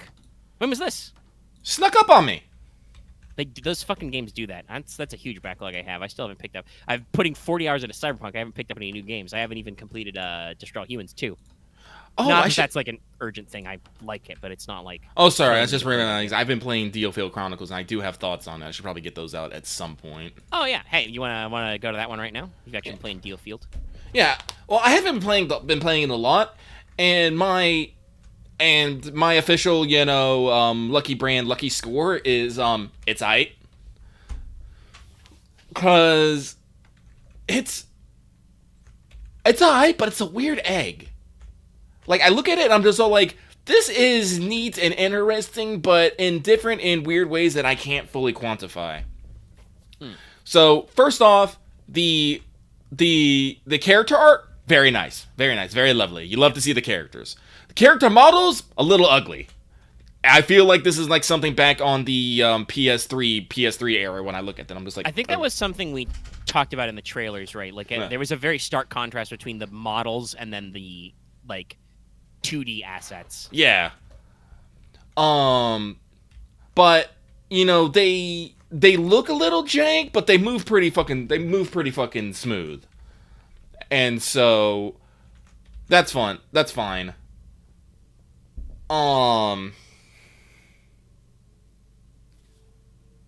Sorry. The story is literally shotgunned at you, like dialogue is usually like 3 to 4 lines of something being said, and then you just immediately move on to the next scene. There's almost no one ever explaining anything. They're just all like, oh god, this just sticks out in my head so much. At one mission, basically, you go to a noblewoman's house to try and save their family. You do not end up saving their family, and they're just standing there. And so you, the MC, is like, hey, you should join our mercenary company. And then the rest of the group goes, no, she can't join the mercenary company. She's a noble. And she just goes, okay. Well, she doesn't go okay, but she says something like to that effect. Everyone else goes, what the fuck? And then you go, cool. And then his next scene, I'm just like, I feel like there should have been more to this. You know, this entire woman's family has just gotten murdered or fucking captured, and she's just gonna go on a lark with us now. Someone please explain this. But It sounds both of the way you describe some of the like the way the models are built, like the art style, and then this gameplay. This almost sounds like a very retro game. Like this is not like, hey, we took a concept that was like old and made it new again. This is like, hey, what if we just made a deliberate throwback to the way we used to like write and make games, and just like we just throw shit at you and see if it sticks. not like I said, it's real time combat, and I actually do enjoy it. Basically, everyone's moving at once. Thankfully, enemies don't move until you get near them, so you can kind of plan around that. And you have Okay, that's good. you have different combat classes. Like you have I haven't unlocked everyone, but I got an assassin, I got a sword and board, I got a lancer on a horse, I got an archer, and I got a magic caster who can do both damage and healing. And things that were positioning is important. Like if you attack someone from the back, you do extra damage. Your sword and board can actually provoke and drag character aggro to them. You have area effects spells. That's very nice. Yeah, you have stuns, you have special formations and stuff. There's a lot of little things in the combat that makes it cool. And there's something about it that I'm not. Well, actually, let me pause this since I'm actually in full swing in this. There's something about the way that the set pieces in each battle, they feel like dioramas. Like the way that they are set up. I almost feel like I'm moving a bunch of models across some sort of preset battlefield, which is kind of the thing. But they have this little thing. It's like tactics. Like everything. It's like the field is just a giant square, and you see this when you do the back out zoom, so you can do something more tactical, or you use. I can't remember what they're fucking called because they're Magiluminous or somethings. But yeah, this was fucking hilarious. I found something. First mission, a carriage is being chased in the woods by some bandits, and you just so happen to come across this. This is never explained how you knew this, but you end up saving the woman. The woman's like, here, to fight these bandits, take this fucking rock that lets you summon fucking Bahamut so you can blast these guys into the fucking air. And you're just like, cool. And at some point, you use it to blast, use Bahamut to blast these bandits into the air. Fun fact, though, you don't actually summon Bahamut. You summon an illusion, and it just has the effect of doing the blasting. They do that so everyone has a unified expectation of what this stone should do. I thought that was neat because they do. Like they said, they shotgun details to you, but they do, you unlock it, after, the 5th or 6th mission in Chapter 1. You do get a library that just throws vocabulary at you, and you're like, okay, I see.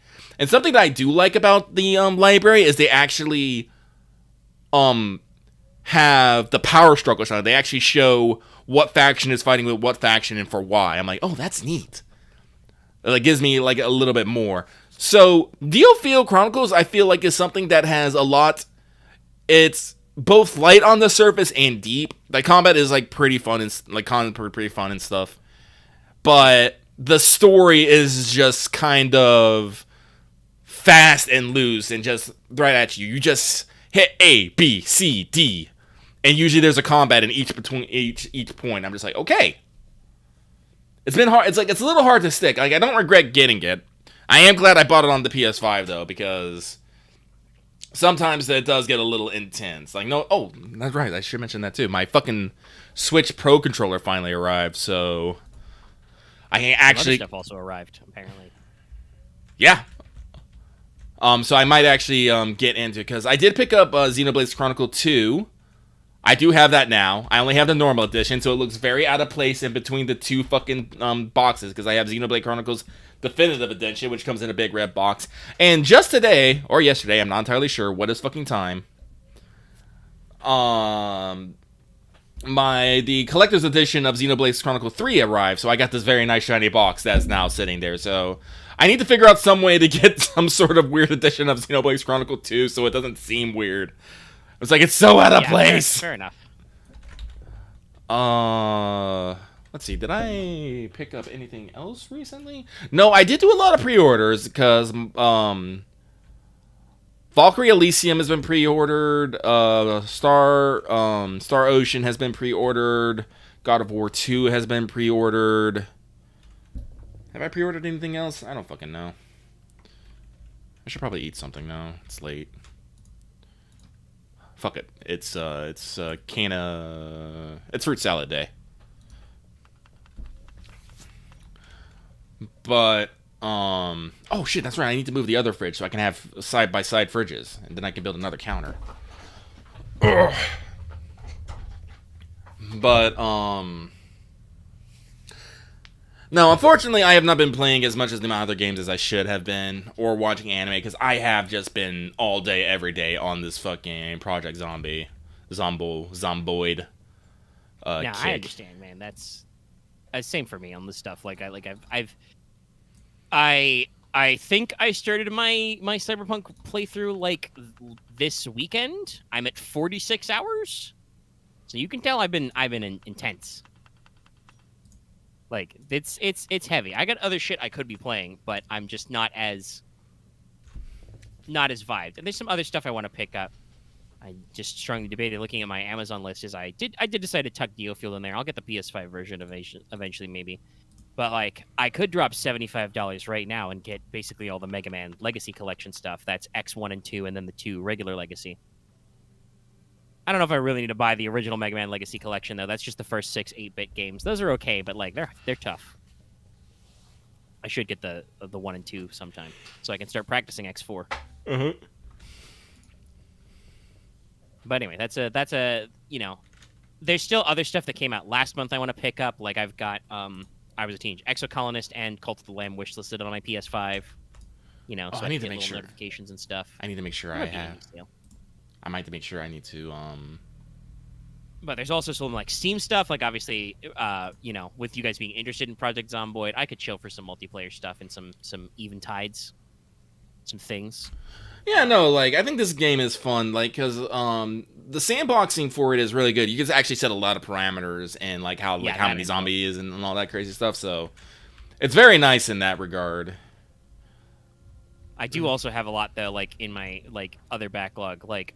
You have talked me into eventually picking up both Judgment games. Oh yeah, hell, I'm like, actually, you know what? You clear some time for that. Actually, no, you don't buy them. I will buy them for you. That'll probably be my fucking birthday Christmas gift to you. Okay, Hey, that sounds like probably a good time on that one to sit too. That's a couple months from now. Yeah, I'm okay with that. Yeah, no. Right. So you just sit on that. I'll get you those. That saves me some trouble. Okay.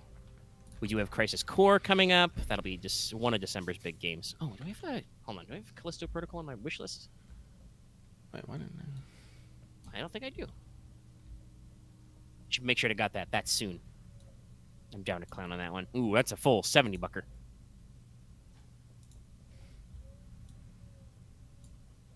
Well, that's okay. Other than just I want to remind people, hey, support us on Patreon and YouTube memberships and other shit so we can buy games and like talk about them. Throw stuff at them. We have God of War on this list as well. Let's make sure. Why am I? Oh, that's why I'm at 11. I still have all this stuff in my duffel bagoo. But yeah, there's a lot. As always, games be coming out.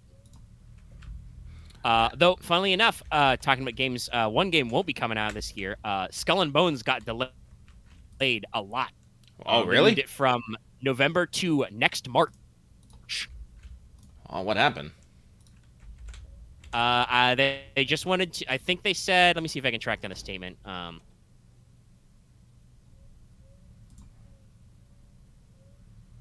Oh, I need 2 mechanics for that 3 days ago, delayed into. Oh wait, I got some of Carzone. I can watch that and get some bonuses.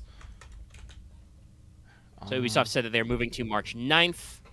They basically said game development is finished, but they want further polish. So what this reads to me is our game is like full blown in beta. We've got core features, but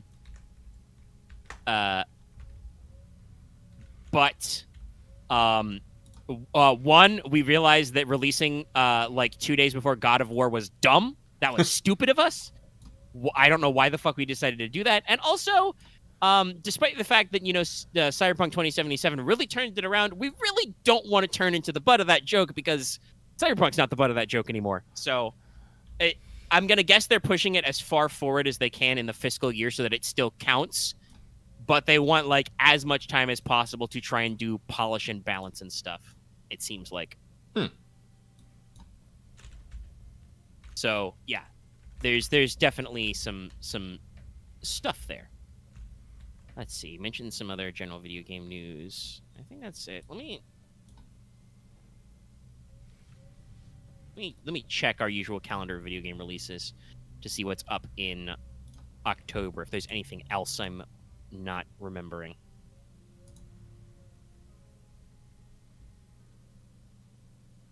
That's first of all. I should double check September. Anything funny here? Nah, seems all right. Put down a rug. Interior decorate. Oh wait, did I put down the wrong corner? I fucking did. God damn it. Okay. I mean, there's the funny thing. We've got Overwatch 2 in a couple of days. Allegedly, Blizzard has encrypted their character models, so it'd be harder to make port of them. Which my immediate response was, wow, Blizzard tried to kill their own video game speedrun any percent. Like, I feel like Blizzard is trying to do literally everything about this sequel release to make it not as much of a, like, explosive pop cultural thing as the original Overwatch was. Maybe. Like, it's so weird that this is the angles they're taking. They're trying to make it so you can't turn the models into porn, which this is a thing I heard in another streamer said, but it's so true, right? Like, somebody said about how they didn't think that the launch characters they announced for Overwatch 2 were very popular because they hadn't seen any porn of them. And I'm like, you're right. I follow a lot of artists who either directly get themselves into some lewd territory or retweet things like that. I don't see any fucking attention for new Overwatch characters, like, at all. And it's just like, it's so much of a, like, I don't think they realize that that's part of, like, why people get in there. There have also been some great jokes, people joking that, and great jokes, I mean, they're horrible, terrible jokes, but they're also true. Joking that Overwatch 2's characters have more sexual assault protection than Blizzard's employees. Oof. Big oof. But also, some people would say, true. Yeah. Damn. That's a deep cut. But, like, they're moving to a forced 5v5 model. 1 tank, 2 DPS, 2 healers, by the way, if you don't know. Like, they just can't balance the 6v6. Okay. Yeah. I don't know. Like, there are so many decisions that I understand why they're doing them, but also it's like, damn, you guys are just horrible. Not going to get the vibes. No. It's a free-to-play game, but if you want to get the story mode they're allegedly introducing, you have to pay for that. No. You have to pay for the single-player part. No. And you don't get the old heroes for free if you didn't play the first Overwatch. So if this is your first time getting into this franchise, you're locked out of all the old characters unless you buy them through normal progression. Oh, yeah, and Blizzard is going to record all of your mic audio. What? So they can review it later. No. I mean, they require you to, if you want to play online, you have to give them your cell phone number. No. Yeah, no. It's just like, there's a lot of again, I understand why you would make these decisions. Altogether, these decisions are not good.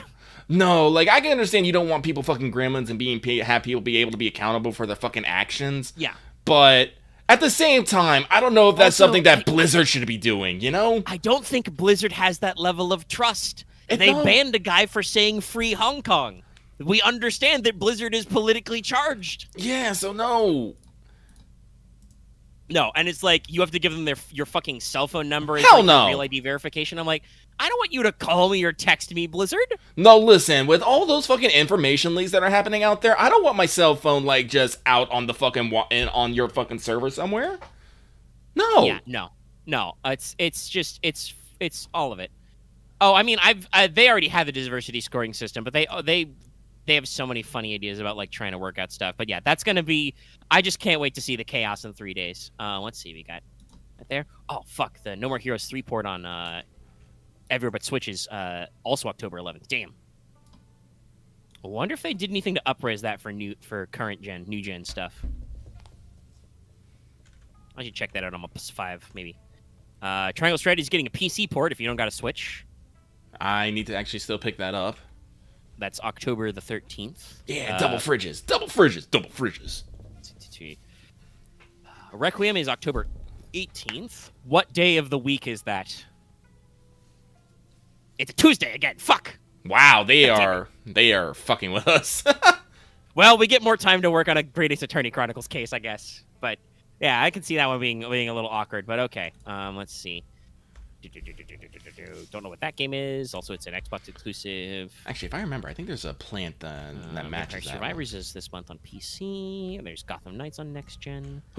There's the Persona 5 Royal on PC and next gen and stuff. Bayonetta 3 is very late this month. I should probably pick up Bayonetta 2 on my Switch as well. Never got around to playing that one. Thanks, Wii U. I assume that somebody wants Call of Duty Modern Warfare 2 to be a big tentpole release. That's also October 28th. I do not know how well that will go over. And if you're into JRPGs, Star Ocean is also late this month. I already have a pre-order. Like a decent month to catch up on some shit. All right, I'm pretty sure there was a fucking... And then November starting that ain't strong. it. Where... Harvestella November 4th. Yeah. Entropy Center has been announced for November 3rd. That's a game that I know PlayStation is pushing. It looks kind of like Portal-y type. Switch port of Sifu. That's still weird. Sonic Frontiers is November 8th, as somebody lamented in chat. And then God of War Ragnarok, November 9th.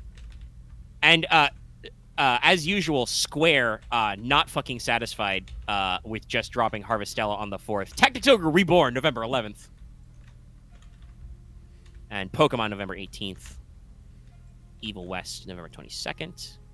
The console launch of Gundam Evolution.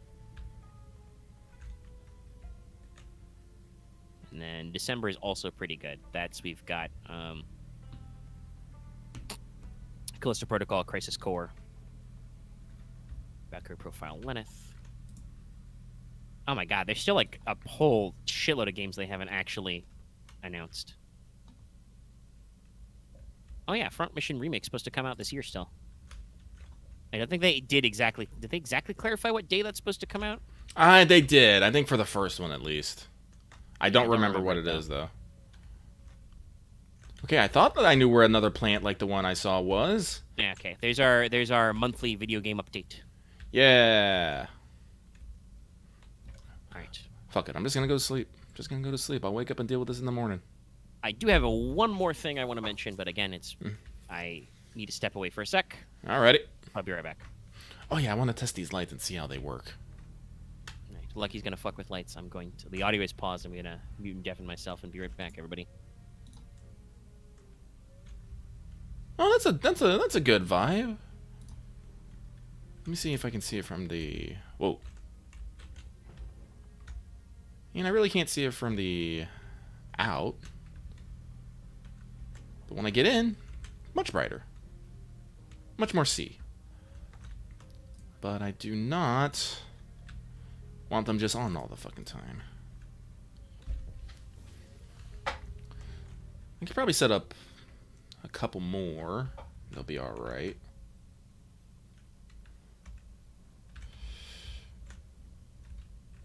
I am getting tired and I am wet. Let's see here. I'm at 8.34 of 18. Is there anything extra I'm carrying? The bullet ammo strap. I forgot. What does this thing do? I think it just makes it so I reload faster. Got a double holster, so I need to get a second gun. Probably another 1911 because the 45 is good. I need some better socks. That's what I need. But yeah, this is turning into a fucking dream house. 2 fridges. I got a nice screen. I got cases full of books and movies. God, I got a lot of movies. Oh shit, that's what I need to do. I need to read Oh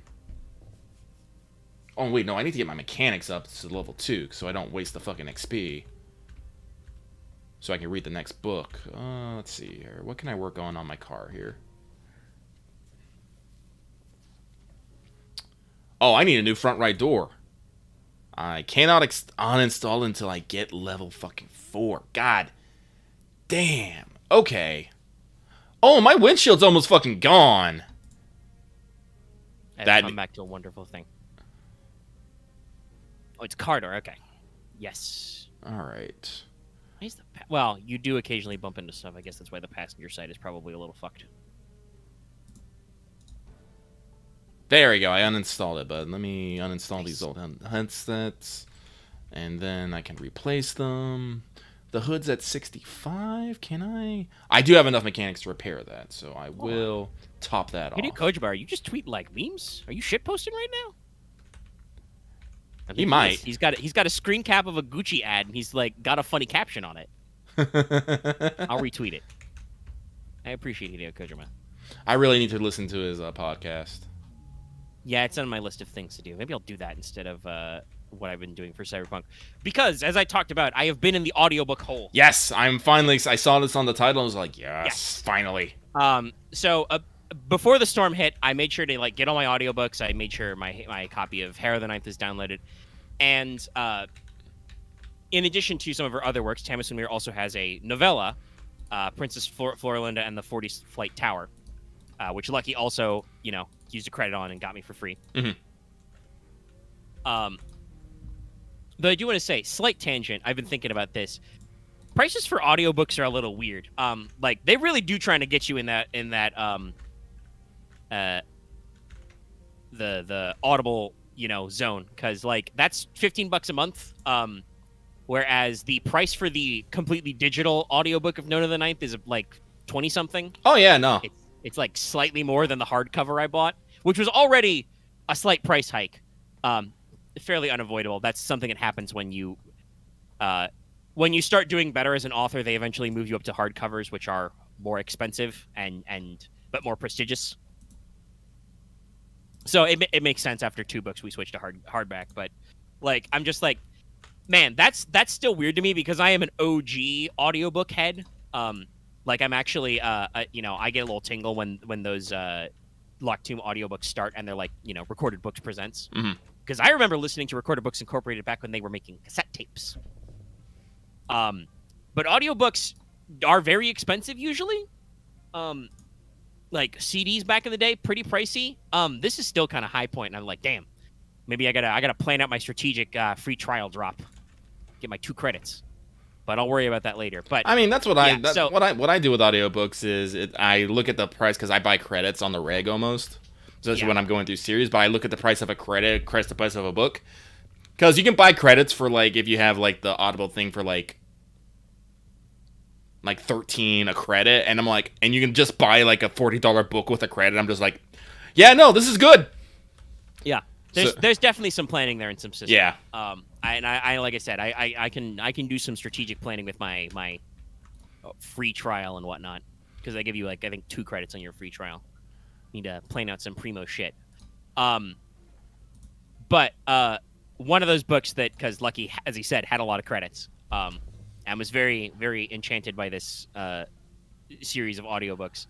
So you did float me Princess Floralinda, and I got around to listening to it because, like I said, I was, burning through the Gideon audiobook. I, powered through all of Harrow, and I was I had all this stuff downloaded on my phone because, like I said, it was very possible I was going to get hit with a hurricane, and I didn't have anything better to do. Oh, shit. And if you're thinking about a listen or a read, because, like I said, you can obviously get it and actually just read it. Floralinda is a novella. It was only about a 4-hour audiobook, I want to say. Yeah, no, it was short. Yeah. But it's a fucking But yeah, trick. so I did in fact listen to all of it. I polished off the last 20 minutes earlier today. And yeah, it's a very interesting listen. I almost said read. That's not entirely accurate. I guess Moira Quirk reads it in an interesting way. It is kind of funny to hear the tones of some of the voices. I think her Princess Floralinda voice is very similar to the tone Moira Quirk does for Corona Beth. Yeah, no, well, I mean, it's kind of the same character. Kind of.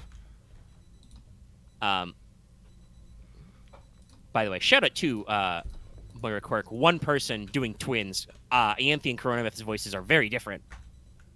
Good acting there. Thumbs up. But yeah, so I listened to the whole thing. It definitely like if you are familiar with Muir's work on the Locked Tomb, I definitely think it speaks to some of those same themes. She said several times that a lot of the themes in the Locked Tomb series is about like just the kinds of like unbelievably stupid and or fucked up shit you can do for love. Yeah. Like those are themes that are very very very prevalent in the books. Like the characters will do horrible shitty things to themselves and other people for the people they love, like just pure suffering. Florinda Linda is definitely in that ballpark. But also I think it fits into a genre that I personally appreciate, and I suspect a lot of our audience would, of just kind of, I guess the best vibe is twisted fairy tales. Yes.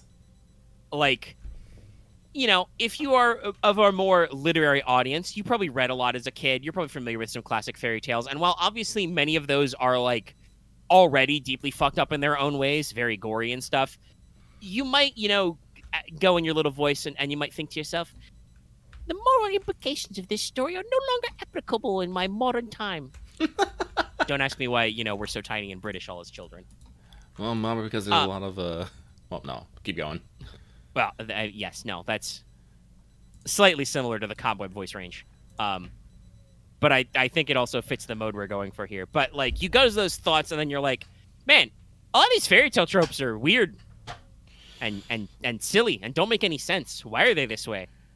Why do princesses never do anything to save themselves? You know, shit like that. You know, what is the mechanics of all these fairies fucking around doing things? You know, to hit some examples from actually from Princess Florinda. This is where I think you get some of the great like parody or tongue-in-cheek work, like some of Terry Pratchett's Discworld type stuff. The Xanth novels are also very much in this like, yeah, fantasy's weird, y'all. Mm-hmm. Like if you think about it critically, and so that's basically what this is. So the boilerplate summation here is our title character, our titular character, Princess Florinda, is a princess. She's kidnapped by a witch and put in a 40-flight tower at the top. The witch is an auteur and has placed 39 different monsters on every floor of the tower up to Florinda. And has basically let it be known that she is kidnapped, and basically says a bunch of princes are going to come and save you. If they win, they get a nice not. shiny sword. Yeah, if they do, they get a golden sword. And very quickly, the princes do not. Unfortunately, a great number of them get crunched up because, as I said, the witch is a bit of an artistic bent. She's a bit of a nonconformist, and she puts one of her toughest monsters at the bottom. She puts a diamond-scaled dragon in the first floor, and none of the princes are able to get over that as the first level. It's like if you do an RNG dungeon and you get like the raid boss on the first floor, and you're just like, well, shit, hard mode. And the story is basically just like a reverse take on like dungeon delving progression. You know, there's no explicit like lit RPG type stuff, but there is a talk of like the progressing and the learning. You know, like Florinda changes as a character. You know, there are some snarky commentaries on all the things. There's some plays on wishes. I wish I was a different person. I wish I was smarter. Florinda did not realize these were terrible wishes. So like there's a lot of this kind of commentary going on. There's a lot of weird fantasy creatures. The floor one story down is goblins. That's a big hurdle for Florinda as a princess, but there's also other shit like a demon bear, which I feel like is a, you know, dire bear almost kind of reference. There's a night boar, which is also like a boar but dire. There's harpies, there's unicorns, there's strixes, there's all kinds of stuff. And like, you know, and Florinda has to figure out like what she's going to do about the fact that she's stuck in this tower. She doesn't need to worry about food because the witch left her infinitely replicating flasks of water, milk, 2 loaves of bread, one clearly whole wheat, one white, and an orange. And a lot of books on macroeconomics. It's so weird. Well, you know, she's a princess. She's got to think about other stuff. And so, there's a lot of horrible, gribbly D&D ass monsters in this tower, and Florinda is like, well, I'm stuck. The previous princess who was in the tower left a diary, and she apparently jumped out. So, we're set in a very sour mood, and then everything kind of changes when a common back of the garden fairy, who is injured a wing, Cobweb, gets stuck in the tower too. And so it starts to build this narrative. I don't know if I want to jump into spoilers right away. It's like a 4-hour read. It's not a big deal. You can find it out there, but it's a very interesting story because it takes on these aspects of these tropes that we know very well and does very different things with them. And there's a lot of, I think, like, very decent, character back and forth here.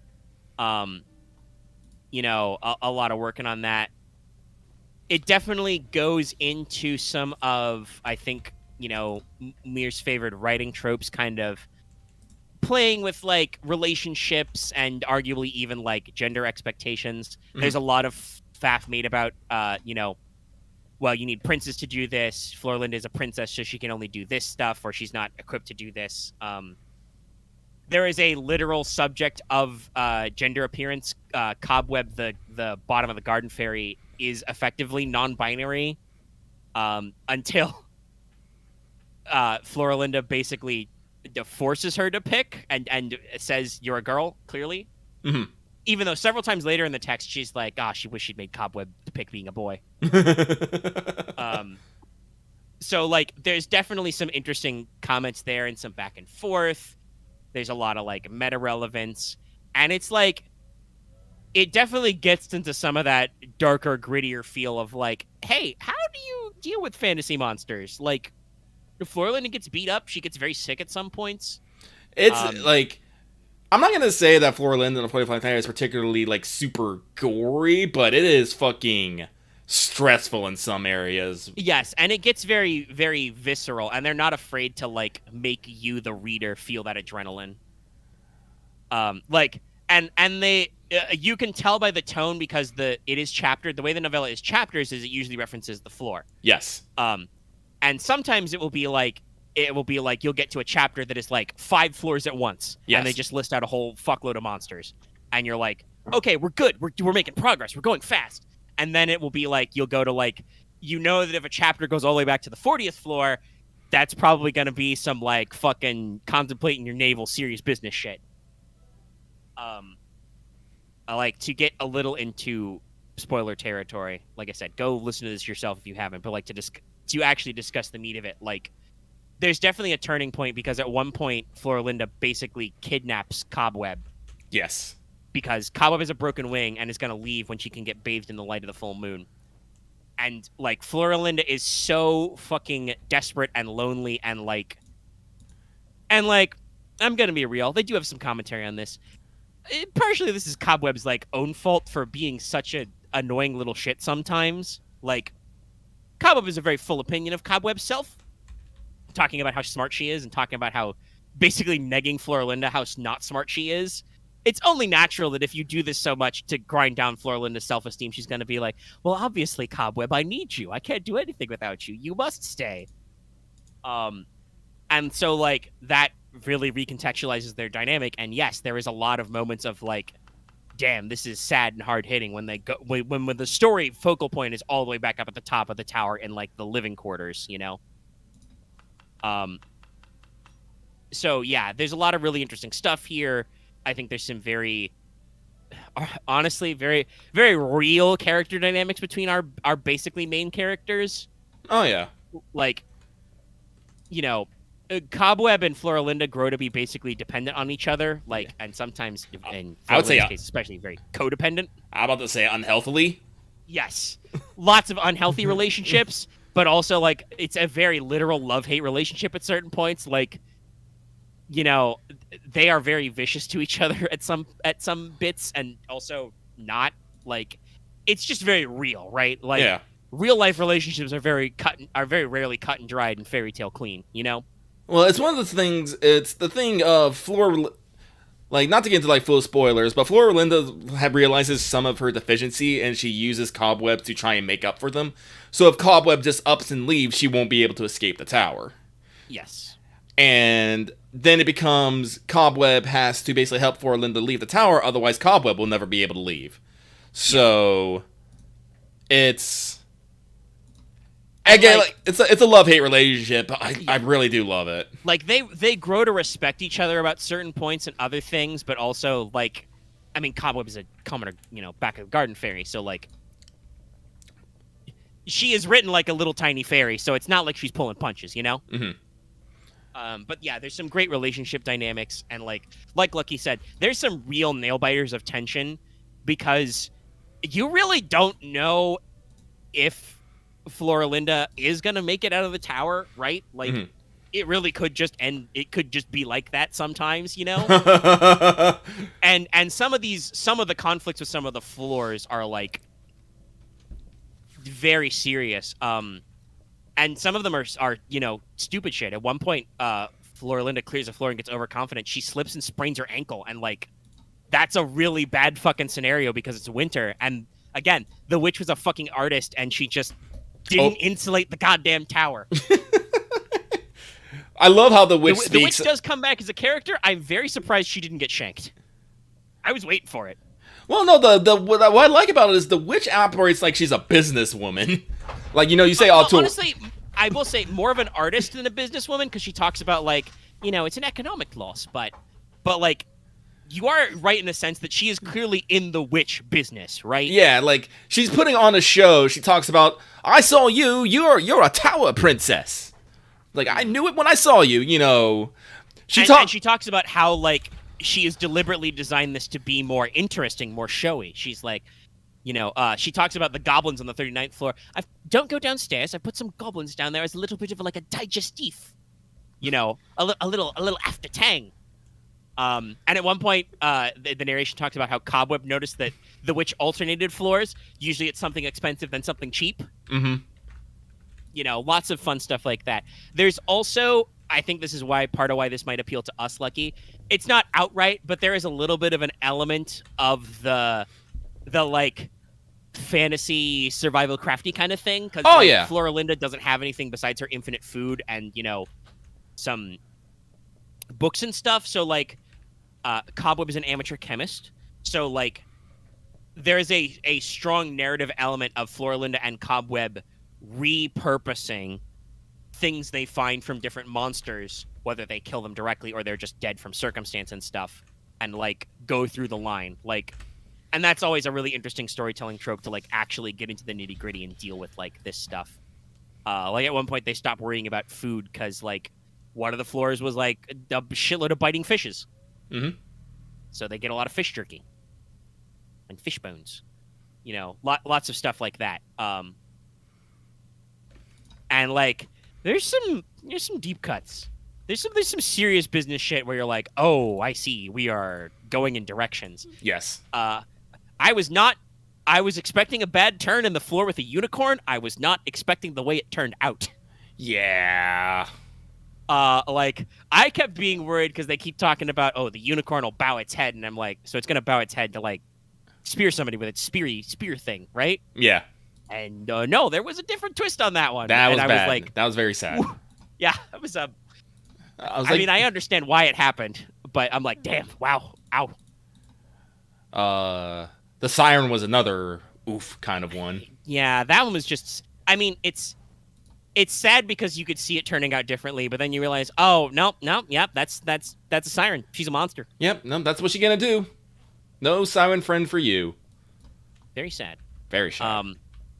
And the way that the narrative handled the floor that was originally like a bunch of bandits. This is after months and months of everybody being trapped in the tower, and you're just like, ooh. Yeah. Like, just there is some plot magic involved. Like, for instance, Cobweb talks about fairy magic and wishes, but they have to be like kind of lowball and specific, Like at one point, I think the context of the novel is Florinda says, I wish I could get out of this tower, and Cobweb is like, you're thinking too big. I wish I didn't have to die.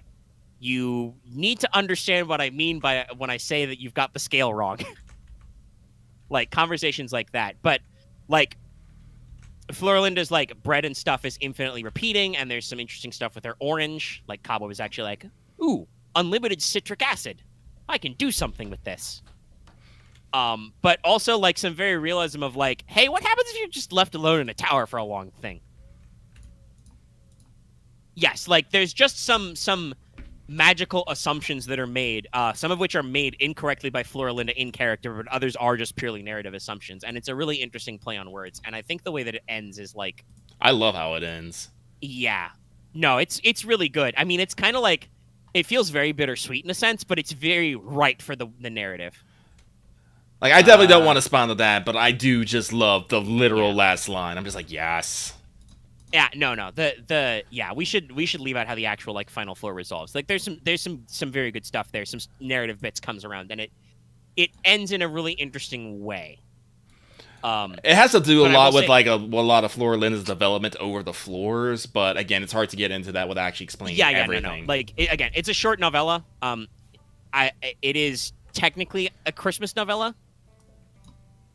Because that is a major theme of the story when they get to winter is that's kind of like Floralinda's benchmark, and I think it was released around a Christmas time, so it might have been like themed that way.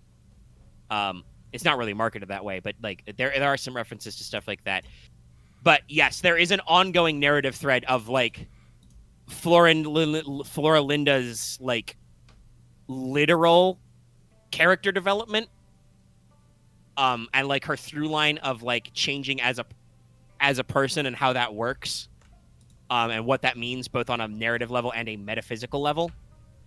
And like we could give you the punchline, but that would literally ruin the whole thing, and it wouldn't make any sense. But it's a good punchline when it happens. Like the way they phrase it, like it's a little sad, but it's also like you're like, Yeah, yeah. No, I expect like this is like where else was this gonna go? yeah. Wait, did I read the book? I did. I'm gonna watch this episode 2 of fucking Car Zone. Then I can work on my car. Nice. Yeah, like you have skills in this game and whatnot, and you know mechanics is one of them, and you can watch videos to up the skill. But before you do that, you want to read a book so you get an increased XP modifier for the skill. Nice. I love all shit like that. Yeah. That is kind of a thing that I think that like say like that's some stuff that like Fallout New Vegas will do that like Cyberpunk doesn't quite do yet. I'm a huge New Vegas guy. I love how New Vegas you've got like your different skill magazines and your different crafting ways, and like Oh yeah. I like to, even though I don't like to enable the hardcore mode, I still like to basically live off the land, you know? In New Vegas, I like to make all my own ammo and you know, create all my own food items and shit, even though they're not usually super relevant. Though rushing water is busted. That is a thing I wouldn't mind. I watched a video about somebody talking about some architecture stuff, and they brought up a point that I do think is correct. I mean, like, I understand why, especially with the way when the game launched, but it is kind of weird how V's version of the apartment doesn't have a kitchenette, you know? Because we have a lot of dead space in V's apartment. Honestly, V's apartment like sets off my fucking interior decorator alarm a lot, so I don't actually spend a lot of time in there. Yeah, I mean, I like the different skins they did, but yes, there's like, I mean, it's very appropriate. Like, they do the capsule style, like, amenities in the corner, you know, like, literally shower, toilet kind of a stuff. No, that's... You know, your bed is a capsule. I love the, like, integrated bookshelves for all your shit, right? Yeah, no, like, that and that, and, like, but the big open space, I'm just like, okay, like, Yeah, there's too much dead space. Like, I think they needed to make sure that, like, when they were designing this, that the player had enough space to physically move around and like wouldn't get stuck or wedged anywhere weird, and also so they could do like a couple of the interesting set pieces, like obviously the first scene with Johnny. Mm-hmm. Like that is better if Johnny has space to pace around in, you know. Mm-hmm. But it literally doesn't make sense, especially in this like compact capsule ass building, to like do that. And you have a little office nook, and I don't know why you have a little office nook. I mean, it gives you a PC so you can access like the net and stuff and some messages, but you don't ever interact with that system really. I think the most mechanical thing is that's where you purchase different looks for your apartment after they did an update. That could have been a kitchenette. I know you got a vending machine, but like doing some like, especially after they added new apartments, your old school apartment is very old school. Like, parts of it are cool. I like the way the original stash room is formatted. And like your lounge area with the couch and the step down, that's really cool. But like there's a lot of wasted space and weirdness, and again, some of that I think is so that you can pick up kind of like knickknacks for your quests. Like if you do I Fought the Law, you'll get like a an election poster. If you do Judy's quest line, you get some of the old diving gear. You can get Scorpion statue. I did actually get my fucking iguana egg. Oh, you know, I haven't checked in a couple gameplay hours. I should go see if my iguana's grown yet. I also found the cat food bowl. I need to figure out where I actually go to buy the cat food to get nibbles. God damn it. Okay. Like, there's a lot of weird little things, but like, there's so much atmospheric shit that I just love. Like, every time I end up going to my Japantown apartment, I put incense in the incense lighter, even though it does literally nothing, just because it's cool. Yeah. Like, there's a lot of that rad shit. But yeah, no, atmospheric stuff is I love that little bit of stuff. But yeah, to wrap up on Florlinda, like I said, it's a short read. Consider picking up the audiobook. It's very wonderfully narrated by Maura Quirk. And if not, like I said, it's a novella. You can probably find it pretty small and power it through very well. And it's an interesting read, and it kind of hits in those ballparks of stuff that I like, while also being very much in Weir's style. Like, there's no outright meme references, I don't think. Nah. I mean, I think the memes is just in all the dialogue. Just, I think there are some, but I don't think they're like big internet. There's not very obvious meme hits. Yeah. It's kind of similar in that sense to how like Nona doesn't have a lot of outright meme hits. It's got a couple, but it's got less. And we even wrote in like, was it the forward or the afterward? After. The after, thanking your editor and saying like, I finally found a way to thank you by including little as memes as possible. Yeah, by including as few memes as possible. But like it's got a very irreverent tone. There is a lot of sarcasm. There's a lot of like, I mean, we know Mir is an old school internet type. She's written some like Homestuck fanfic before and things. So like the fact that some of these monsters could very easily, you know, be references to like just general nerdy stuff makes sense. And yeah, it's a good read. I don't know, it's a good story. I don't know if I would say it's a good time. Like I said, it's got a lot of that tension, but in a very good way. Like a lot of it is about the survival aspect. Like Florlinda is a princess who doesn't know, you know, she knows how to embroider because she's got an embroidery hoop and she can read books. So I assume she understood some of the stuff about macroeconomics.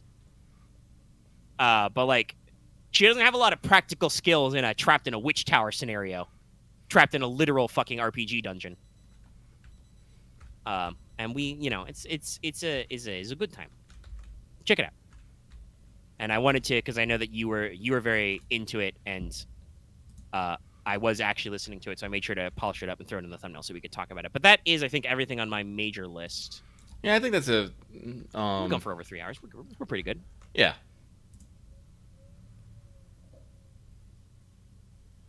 Axe, stop wondering and go read it. I'm not gonna tell you. Yeah, no. Yeah, it's like I said, go pick up the novella. Short. I'm sure you can get the.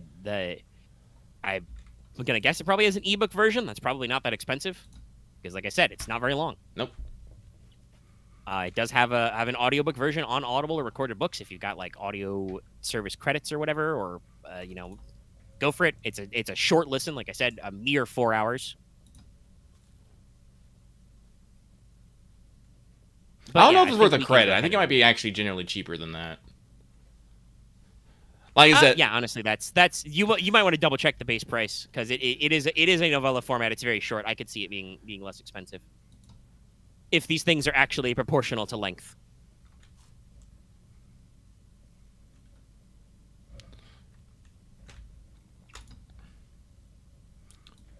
Sorry, Twitter has a very interesting. I saw a thread. What every state's favorite? Okay, well, this is wrong. It's like saying what children in every state's or every state's favorite Halloween movie for kids in 2022. E.T. is on here. That's, I mean, I guess there's some Halloween stuff in it, but yeah, it takes place around Halloween. I guess it works. But like when you're comparing that to shit like I You know, don't. they've got Beetlejuice, Hocus Pocus on this list, The Witches. Don't be a hypocrite, Omega. You consider Die Hard a Christmas movie. I guess.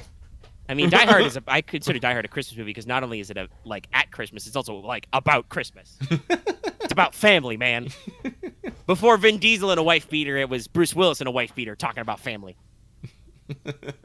But okay, I guess that this is not a horror movie list. This is a Halloween movie list. I can give them a pass. I do think that E.T. is probably the loosest on this list considering they've got like Coraline, Gremlins, Coco on here, Halloween Town, Hocus Pocus. Hocus Pocus 2 is out on Disney Plus now also. I should... Big fan of the original Hocus Pocus. I should carve out a couple hours and see how that one went. But maybe I'm just embarrassed because it's E.T. in Florida, and I'm just like, why? I mean, E.T. in Florida that's something to be like, why though? Yeah. Like, most of the West Coast is Coraline. Makes sense. Though Oregon likes Halloween Town. That makes a lot of sense. Let's see. There's a lot of Ghostbusters. Shocking nobody, Massachusetts, Rhode Island, and Connecticut are all Hocus Pocus. Yeah, no, that's... Texas and New Mexico like Coco best. Obviously, that reads as well. Where Scooby-Doo is popular in this list is very weird. It's a lot of southern states, though Georgia likes Coraline best, but it's like North and South Carolina, Alabama, Mississippi, Louisiana. But also it's like, you know, Michigan, Ohio, Indiana, and then also flyover states like Minnesota, Iowa, Nebraska, Kansas. I'm like, wow, listen, I appreciate Scooby-Doo. And the live-action Scooby-Doo is actually quite entertaining, but, like, it's weird. Gremlins is only on the board in North Dakota? Why? Why, though? It might be, again, this also might be because, like I said, we're talking about kids in 2022. Who knows what kids in 2022 are actually wanting it into? Who knows? I mean, like, Gremlins, that's a deep cut. That's a good rip, you know? It's a like a classic film for a reason. Everybody knows the memes about "Don't Feed Him After Midnight." But okay, anyway, we'll wrap-a-reno this up. Like I said, we're going for 3/3. We can wind this one down now. Lucky has done much interior decorating. He has watched many videos. He stole some gloves. Drove a car. So we'll go ahead and wind on down and do our usual little outro. Yeah. So, roll you my bones. If you like this video, be sure to give it a like on YouTube. I do see that we currently have more likes than viewers. You know, some people may have dropped off, or even some of the semi-spoilers on Flora Linda and stuff are tabbed out while we were talking. So, you're good for now. Though I would like to say, well, it is doing better. If you haven't, do pop back to Let's Dunk that came out and throw that a like as well. I was a little concerned for, like I said, a slow ball. We're pretty firmly in number 2 right now. It's okay. But, you know, consider giving that one a push as well. If you haven't, just give it a lark. If you have any comments, you can leave in the comment section down below. You can also hit up our Discord. You know, there you guys can, you know, in games, you can yell about all kinds of stuff. We had a little bit of an Ace Attorney fun time recently, but there's plenty of people talking about, you know, 2077 still. Since the Enhanced Edition Pathfinder came out, there's some talk back and forth about that. Lots of stuff going on. Fun times. Oh, what was Virginia? Hold on, let me check. Since you asked, I will elaborate for you, chat. Since you're here. Virginia. Virginia is Ghostbusters. It's in some odd states, but Ghostbusters is very well represented. I assume, by the way, this list means the original classic Ghostbusters. I would assume so. Definitely not Ghostbusters 2. But yeah, join our Discord. That's a fun time as well. If you're new here and haven't already, please subscribe to our channel to get more live streams and more videos. Like I said, we got an AP that should be coming out live tomorrow. You know, for everybody on the YouTubes that you can watch. And yes, you can actually watch them. Lucky does actually capture our Discord channel for this. So you can listen to the audio and see us, you know, post side discussions, memes, other stuff. You too can witness Loth be a peanut gallery gremlin. He likes being a peanut gallery gremlin. If Loth was here right now and not taking a nap, I would say he's found his next Discord nickname.